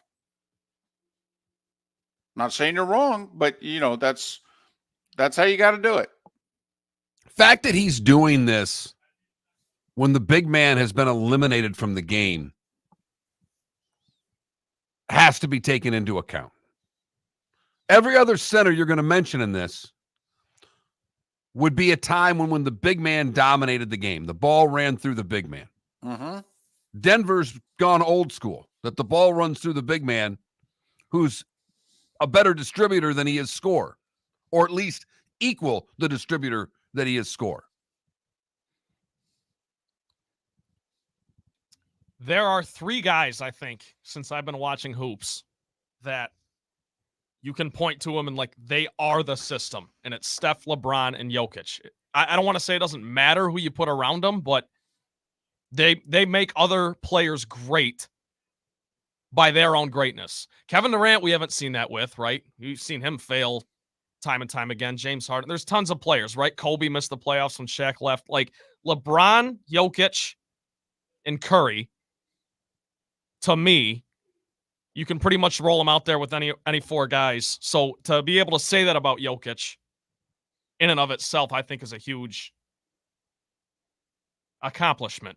Now, that's just my opinion, but I don't necessarily disagree with that. And obviously then if you go before, because you're 24, so you're basically 21st century, we can go guys obviously in the late 20th century and rattle off 2 or 3 of those as well. But I mean, it's interesting. Listen, is he top 10 all time? Oh yeah. Oh yeah, he really is. Mm-hmm. Yeah. But top 5, just off the top of your head, that's Russell, that's Chamberlain, that's Kareem, that's Shaq, and that's Olajuwon. And you may go, oh, no, I'd put so-and-so in there. Oh, okay. But I think if we asked people and added up the vote tally, my guess is that would be the top 5, right? I think so. In whatever order: Russell, Chamberlain, Jabbar, Shaq, and Hakeem. But this is where it gets really interesting, and you have to actually watch, because if you just look at his resume, he's got 3 MVPs. You're right. Shaq has 1. Right. Olajuwon has 1. Right. So you got to throw that out. Yeah, you do. Do you? Do you have to? That's what I'm saying. Yeah, Some people wouldn't throw that out. Yeah, I do. You do, but some people, the nerds that don't really watch the game, not necessarily nerds. I mean, no, awards are important. It's amazing on the resume. Listen, I'll be honest with you. He should have won 4 in a row. Then last year, he should have won it, not Embiid. Okay, first off, Embiid ducks him. Embiid won't even play against him in Denver. He hasn't played in that game in 4 years. He will not play Jokic on Jokic's home court. Jokic plays most every game. Embiid doesn't. Do I think Embiid's best game is better than Joker's? Yeah, he's a better scorer, not as good a passer. But is there, honestly, a GM in the league, Jokic or Embiid? So I'm sure the rest of the team stays the same. The salaries are the same. You could choose Jokic or Embiid. How many are taking Jokic? 30. At least 90%. But I think even Daryl Morey, the GM of the Sixers, would take Jokic over Embiid. Now maybe maybe Shaq is, of those 5, by the way, who's the first one that you say, well, this is the spot that's vulnerable? It's tough. First off, Russell would, he was 6'10". He was some modern day size and what have you. But Russell, Wilt, and Kareem are never leaving the list, right? Yeah. Ever. I hate these lists because you're spanning so many generations. Right. It makes it so hard. Yeah, it's impossible. Because when you look at it, I would say Russell would be vulnerable. Okay. Because of his size, but I didn't see him play. Yeah, most of us didn't. Right. You could say Wilt's vulnerable because of his finals record, and he wasn't. Yeah, he arguably wasn't even the best center of his era. So it's kind of like, is he vulnerable? Is Hakeem vulnerable because his 2 championships came when Jordan left? The 2 years Jordan was out of the league. Well, now we're only judging players by if they win titles, which I think is a little unfair. Well, I do too, because I'm a LeBron as the GOAT guy. And well, then the MVP has to be. it's all a, catch-22, whatever you call it. But is Shaq the most vulnerable? That would be my opinion, actually, the more you think about it. Because I think peak Shaq was excellent, but the biggest knock on Shaq is that he was the most dominant for like a very short period of time. Yeah, I don't think it was short. I don't. Seriously. How long was Shaq's prime? That's let's see. He took Orlando to the finals in 95, and Shaq had a 10-year run. Okay, Shaq 95 through 04. There weren't too many years in which you thought somebody else was the best player in the league. Jordan, at the beginning of that, you still thought Michael was the best player in the league. But when Michael left after 98, 99 through 03, 04, who'd you think was the best player in the league? Shaq. He was unguardable. Yeah, that's a 5-6 year run where, he was the best player in the league. Well, 02, 03, that time, couldn't you? He was the best player in the league. No, in the league, period. Kobe was not better than Shaq at that point in time. No, I know Kobe wasn't. Shaq hadn't gotten fat and out of shape yet. He was the best player in the league. What about Tim Duncan? Shaq was the best player in the league. I'll take your word for it. I wasn't around. Shaq could guard Duncan. Duncan couldn't guard Shaq. Doesn't mean Duncan was amazing. But there was nobody. The Spurs wouldn't have taken Duncan over Shaq. But, that's probably, if you're doing these lists, is that the most? Put it this way. You taking Shaq or Hakeem? If we've agreed we're going Wilt, Kareem, Russell, and whatever order you want is the 3 we can't touch. So now who are you putting 4? Marcus beside himself. Right. No, I don't know. That is, you have the guy with the big man with literally the best footwork that ever played in Olajuwon. You had Shaq who could get up. You watch Shaq get up and down the court in those 10 years for the size that he was and the power that he had was unstoppable. Well, but Trent, there's a highlight. It was just shown the other day in 2002. Shaq grabs the rebound, turns around, dribbles the ball 70 feet, throws a perfect alley-oop pass for a Kobe dunk. He's 7'2". And weighed 3 bills. Right. And everybody's going to go crazy about Wemby. And rightfully so. It's awesome. It's amazing. But as Mark just pointed out, he ain't 7'4", 213. He's 7'2", 310. And he's leading the fast break and throwing alley-oops. I'm not doubting any of this. I'm just, you ask who's the most vulnerable of those 5. Right. You can make an argument for everyone. And we gave 3 different answers. Yeah, we did. And so that's why if you go top 5, and you can do that, this is not just best center. This is, and not just basketball. When you shorten it from 10 to 5, those lists get tight. if you're going to play that top 5 game. And we all agree Jokic is firmly in the 10, of course. Yeah, I think he's earned 10. You know, you could judge who's a better player, Jokic or Ewing. You know, Jokic or a healthy Bill Walton. You know, yeah. But that's all. Somebody wanted to play the list game, Mark. And you were there for him, weren't you, David? And so I said, you know what, let's play it. Visit Jason and Todd at the Diamond District. 20 years ago, Jason and I had the idea for a jewelry store like no other, with a vast selection of certified diamonds priced 8 to 12% over cost. A team of individuals who are educated, driven, and believe in cultivating relationships. Today, we have become one of the largest independent jewelry stores in the country. Todd and I love what we do and are in the store nearly every day, along with our GIA gemologists, master jewelers, custom designers, and non-commissioned diamond consultants, all of which we consider family. As direct diamond importers, we travel the world, forging relationships and sourcing diamonds. What we love most about our business is that we can call Southwest Florida our home. If selection, value, and comfort are important to you, give the Diamond District an opportunity. You won't find a better diamond buying experience. Todd and I look forward to shaking your hand and welcoming you to our Diamond District family. At the Diamond District. The law firm of Michael F. Hornung specializes in criminal defense, DUI, personal injury, nursing home claims, and auto accidents. I'm a former prosecutor with over 34 years of experience. The information I know is information you need to know. If you've been arrested for a DUI, time is of the essence to maintain your driving privileges. Call the law firm of Michael F. Hornung for a free consultation. At the law firm of Michael F. Hornung, we are committed to excellence in your representation. Being a local attorney with local knowledge is clutch to the success of your case. For over 30 years, we have successfully represented the citizens of Southwest Florida.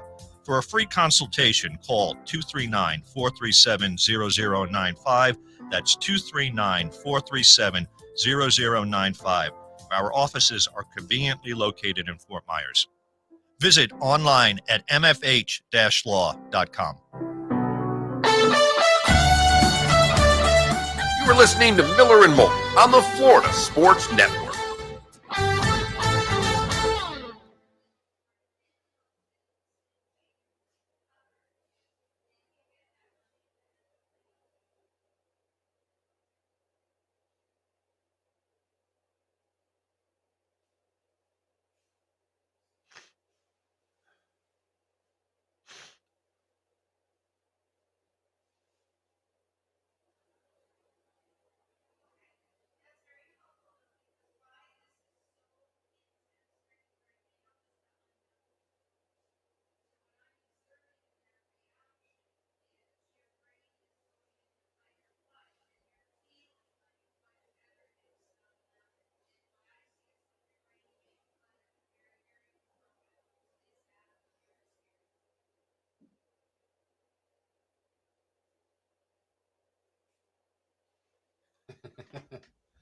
Welcome aboard, Axe. I have not Irish football. I'm trying to figure out when I'm supposed to watch television anymore. I watch games every damn night. Yeah, it's slowing down a little bit, isn't it? But there's still a game on every night. There's Yeah. a game on every night until Another month, probably. till June. Yeah. Couple weeks.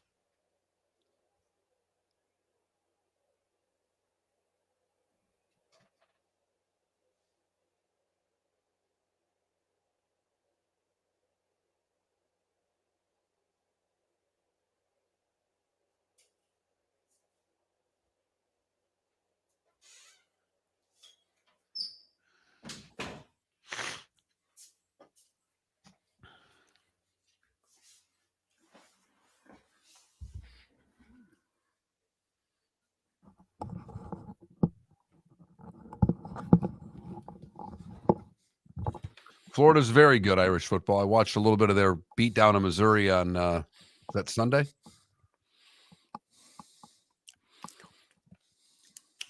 Every team in the SEC made the college softball tournament.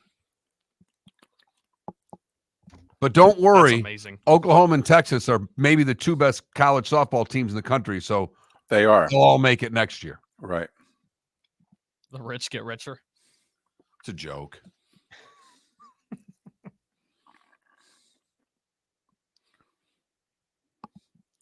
Well, I wonder if, because the Blades aren't home until leading into Memorial Day weekend. You know, they're going to start on the road. They're going to play, I think, at the end of this week, like a Friday, Saturday, something like that. Games 1 and 2, and then games 3, 4. I don't know who won the other series, but the Blades already announced their home games. They're the middle 3 in the conference finals, so they're Wednesday the 22nd, Wednesday, Friday, Saturday.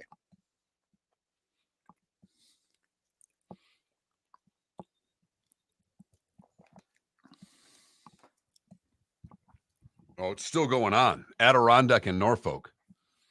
But I think both have more point totals in the regular season than the Blades did. So I think the winner hosts. Gotcha.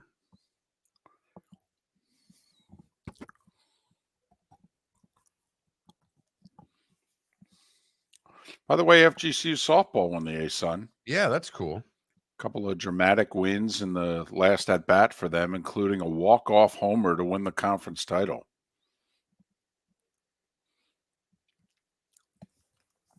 So,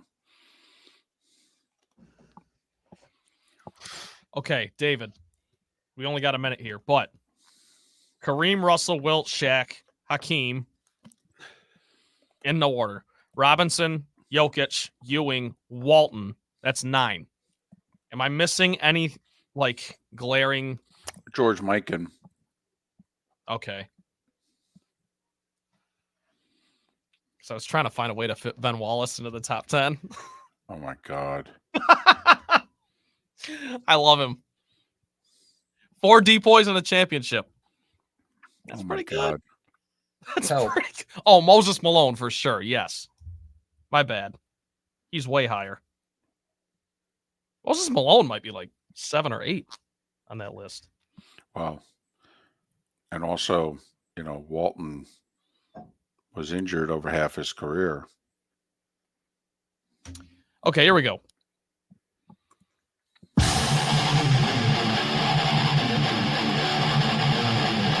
You're listening to Miller and Moulton, exclusively on the Florida Sports Network.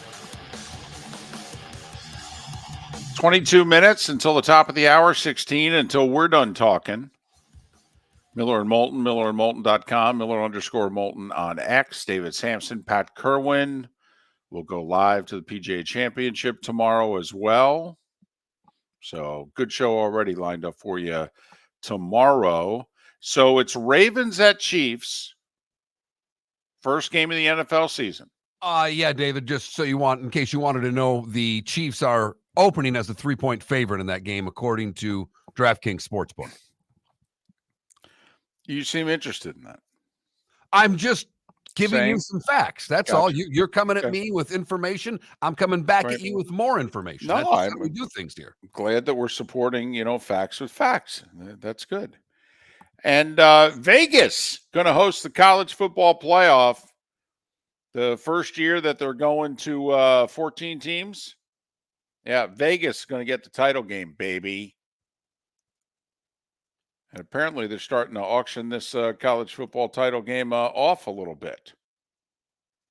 In case you wanted to know, David, Packers and Eagles from Brazil. Yeah. Eagles are opening as a 1.5-point favorite. Well, it's a home game. Take the Birds. Coming back with a vengeance. If it were Carolina playing the Green Bay Packers, you would say take the Panthers. Well, probably, because that spread would be what, 9.5? 9.5. What are you kidding? Be double digits. But It's time for someone to take back this segment, if for no other reason than to stop David from talking about Meghan and Harry. Here's Mark Miller with Today Was the Day When. She looked good in Nigeria. I got to say, she looked good over the weekend. The Royals don't want anything to do with them, but some of the rest of us, we're okay. They can come over for dinner. I have to tell you, David, this is Maybe the worst day in history. I did not find much. So I hope you've got something, because what I've got stinks. Diners Club issued their first credit cards today in 1950. All right. How many of you remember the Diners Club credit card? Is it still around? I don't believe so. No way.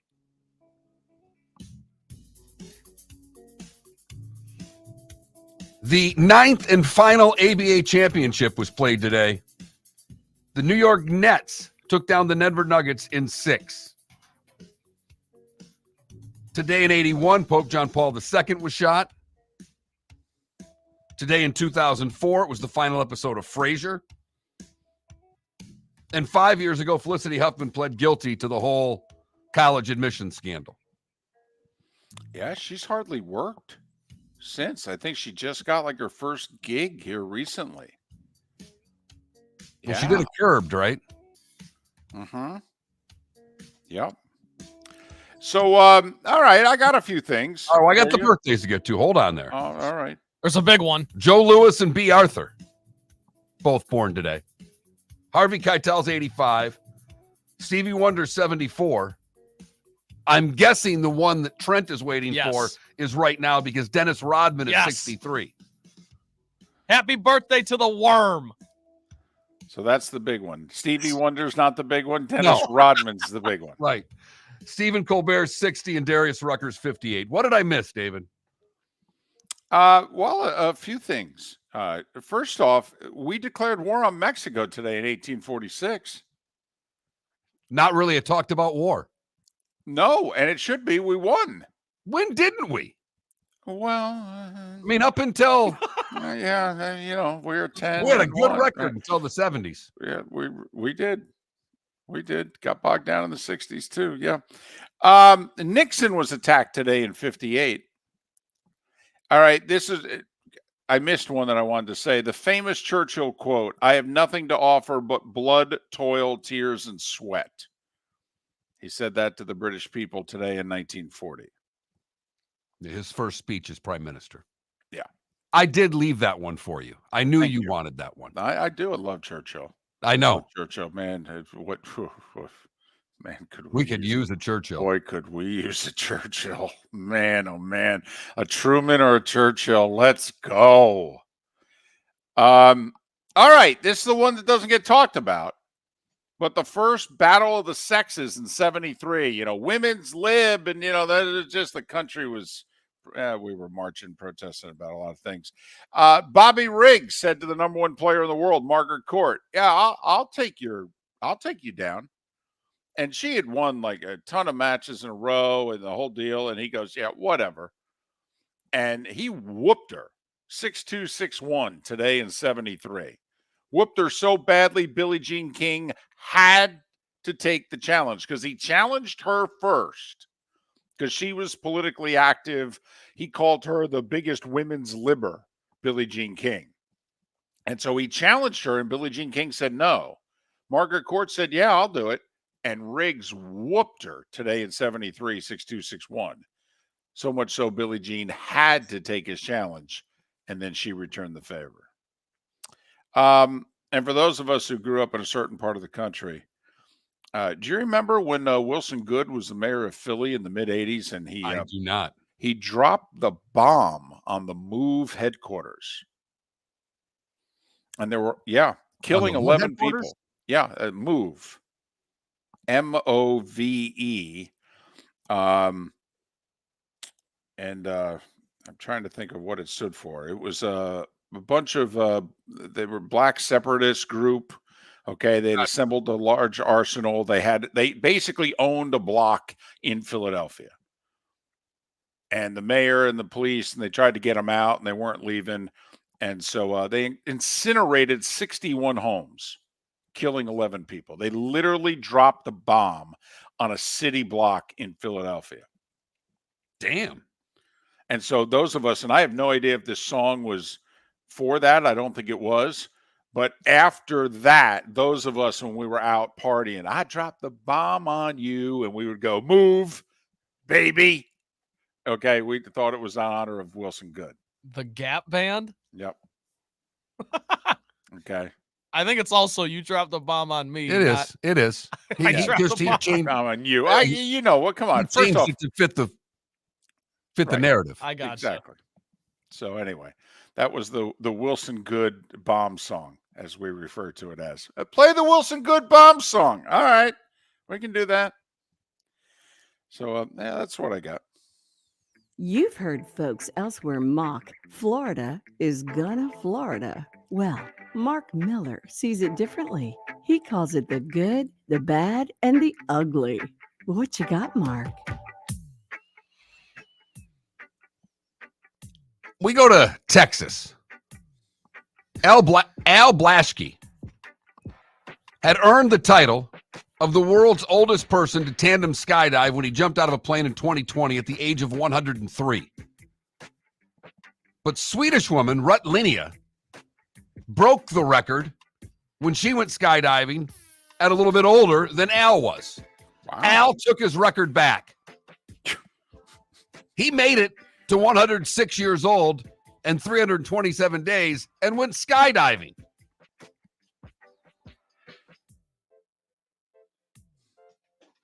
Pretty impressive, because I'd be scared to death to jump out of a plane at any point, let alone at the age of 106.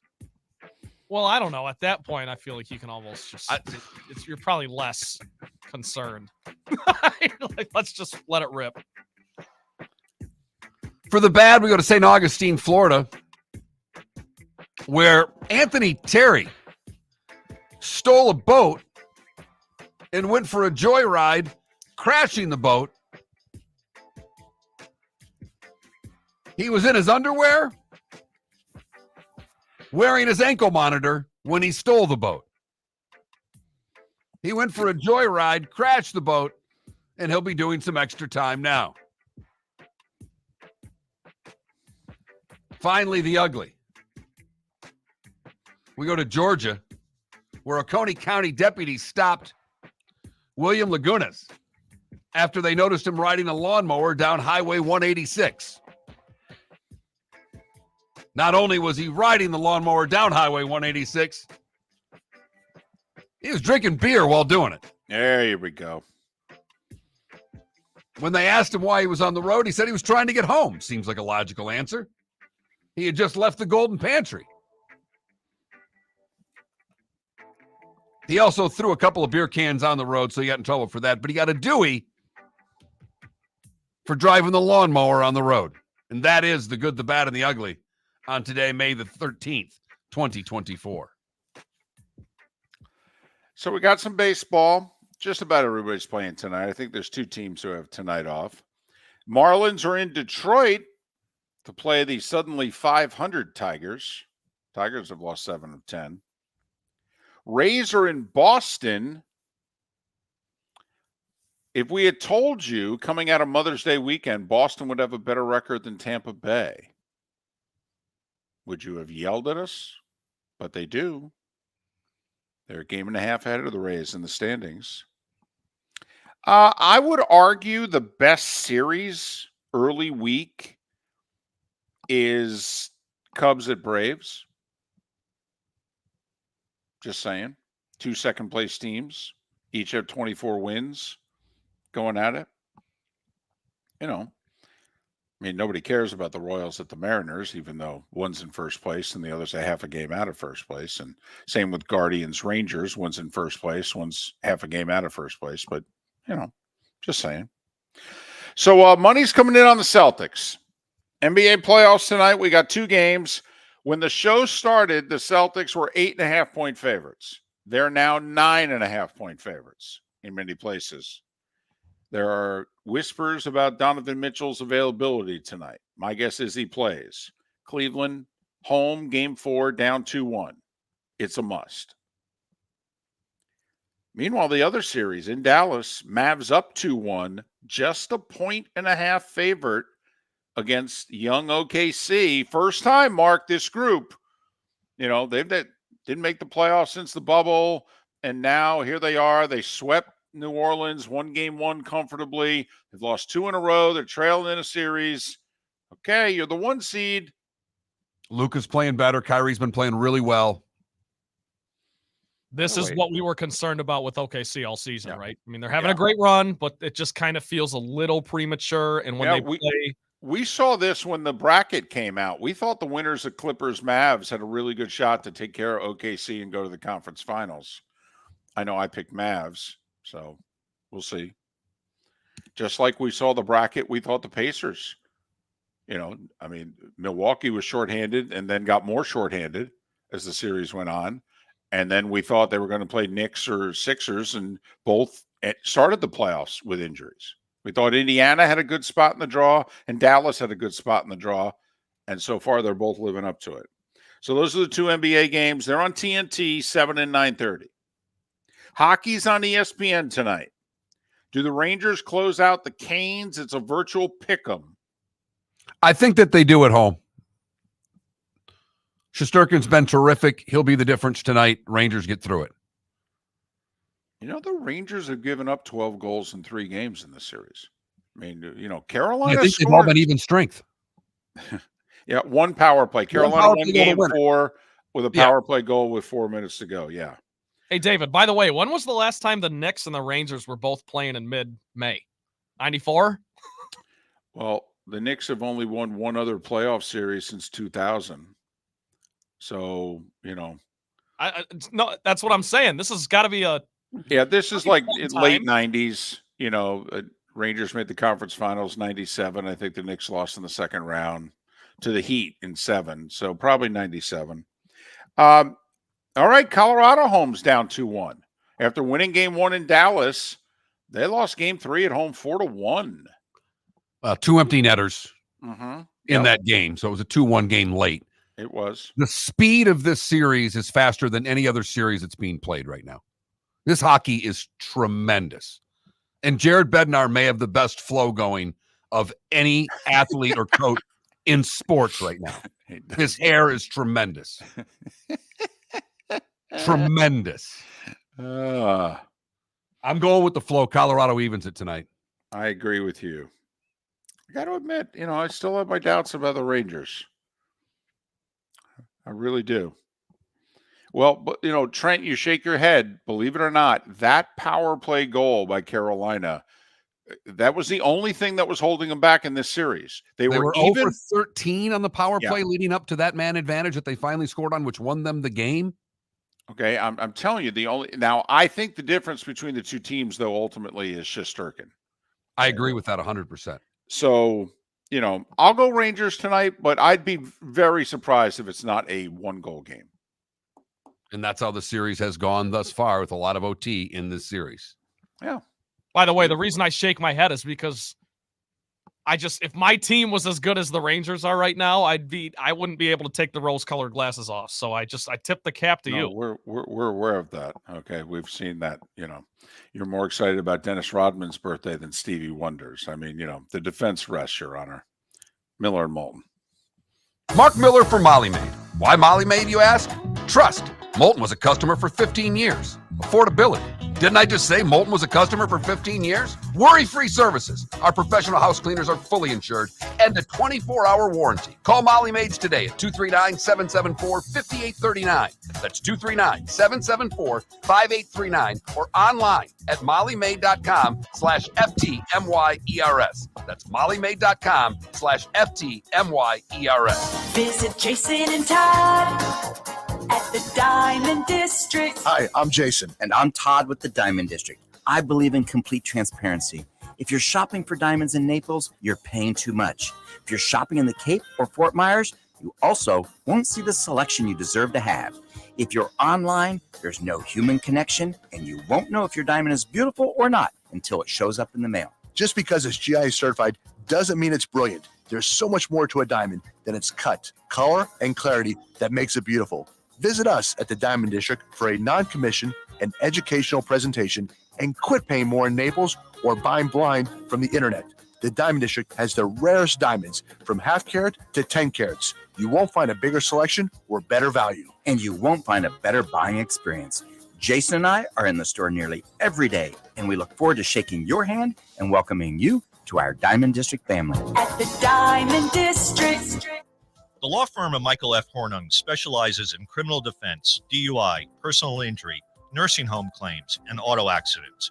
I'm a former prosecutor with over 34 years of experience. The information I know is information you need to know. If you've been arrested for a DUI, time is of the essence to maintain your driving privileges. Call the law firm of Michael F. Hornung for a free consultation. At the law firm of Michael F. Hornung, we are committed to excellence in your representation. Being a local attorney with local knowledge is clutch to the success of your case. For over 30 years, we have successfully represented the citizens of Southwest Florida. For a free consultation, call 239-437-0095. That's 239-437-0095. Our offices are conveniently located in Fort Myers. Visit online at mfh-law.com. The waterways of Naples are a beauty to behold, and the Bayfront Inn has multiple ways for guests to enjoy the water and have some fun. Gather your family and friends and enjoy a leisurely day on the water with a pontoon or deck boat. If you prefer to explore the waterways without a motor, the Bayfront has canoes, standboards, and kayaks. At the end of your journey, enjoy lunch or dinner at the Bamboo Tropical Bar and Grill. The Bayfront Inn. Something for everyone. On 5th Avenue in Naples. You were listening to Miller and Moulton on the Florida Sports Network.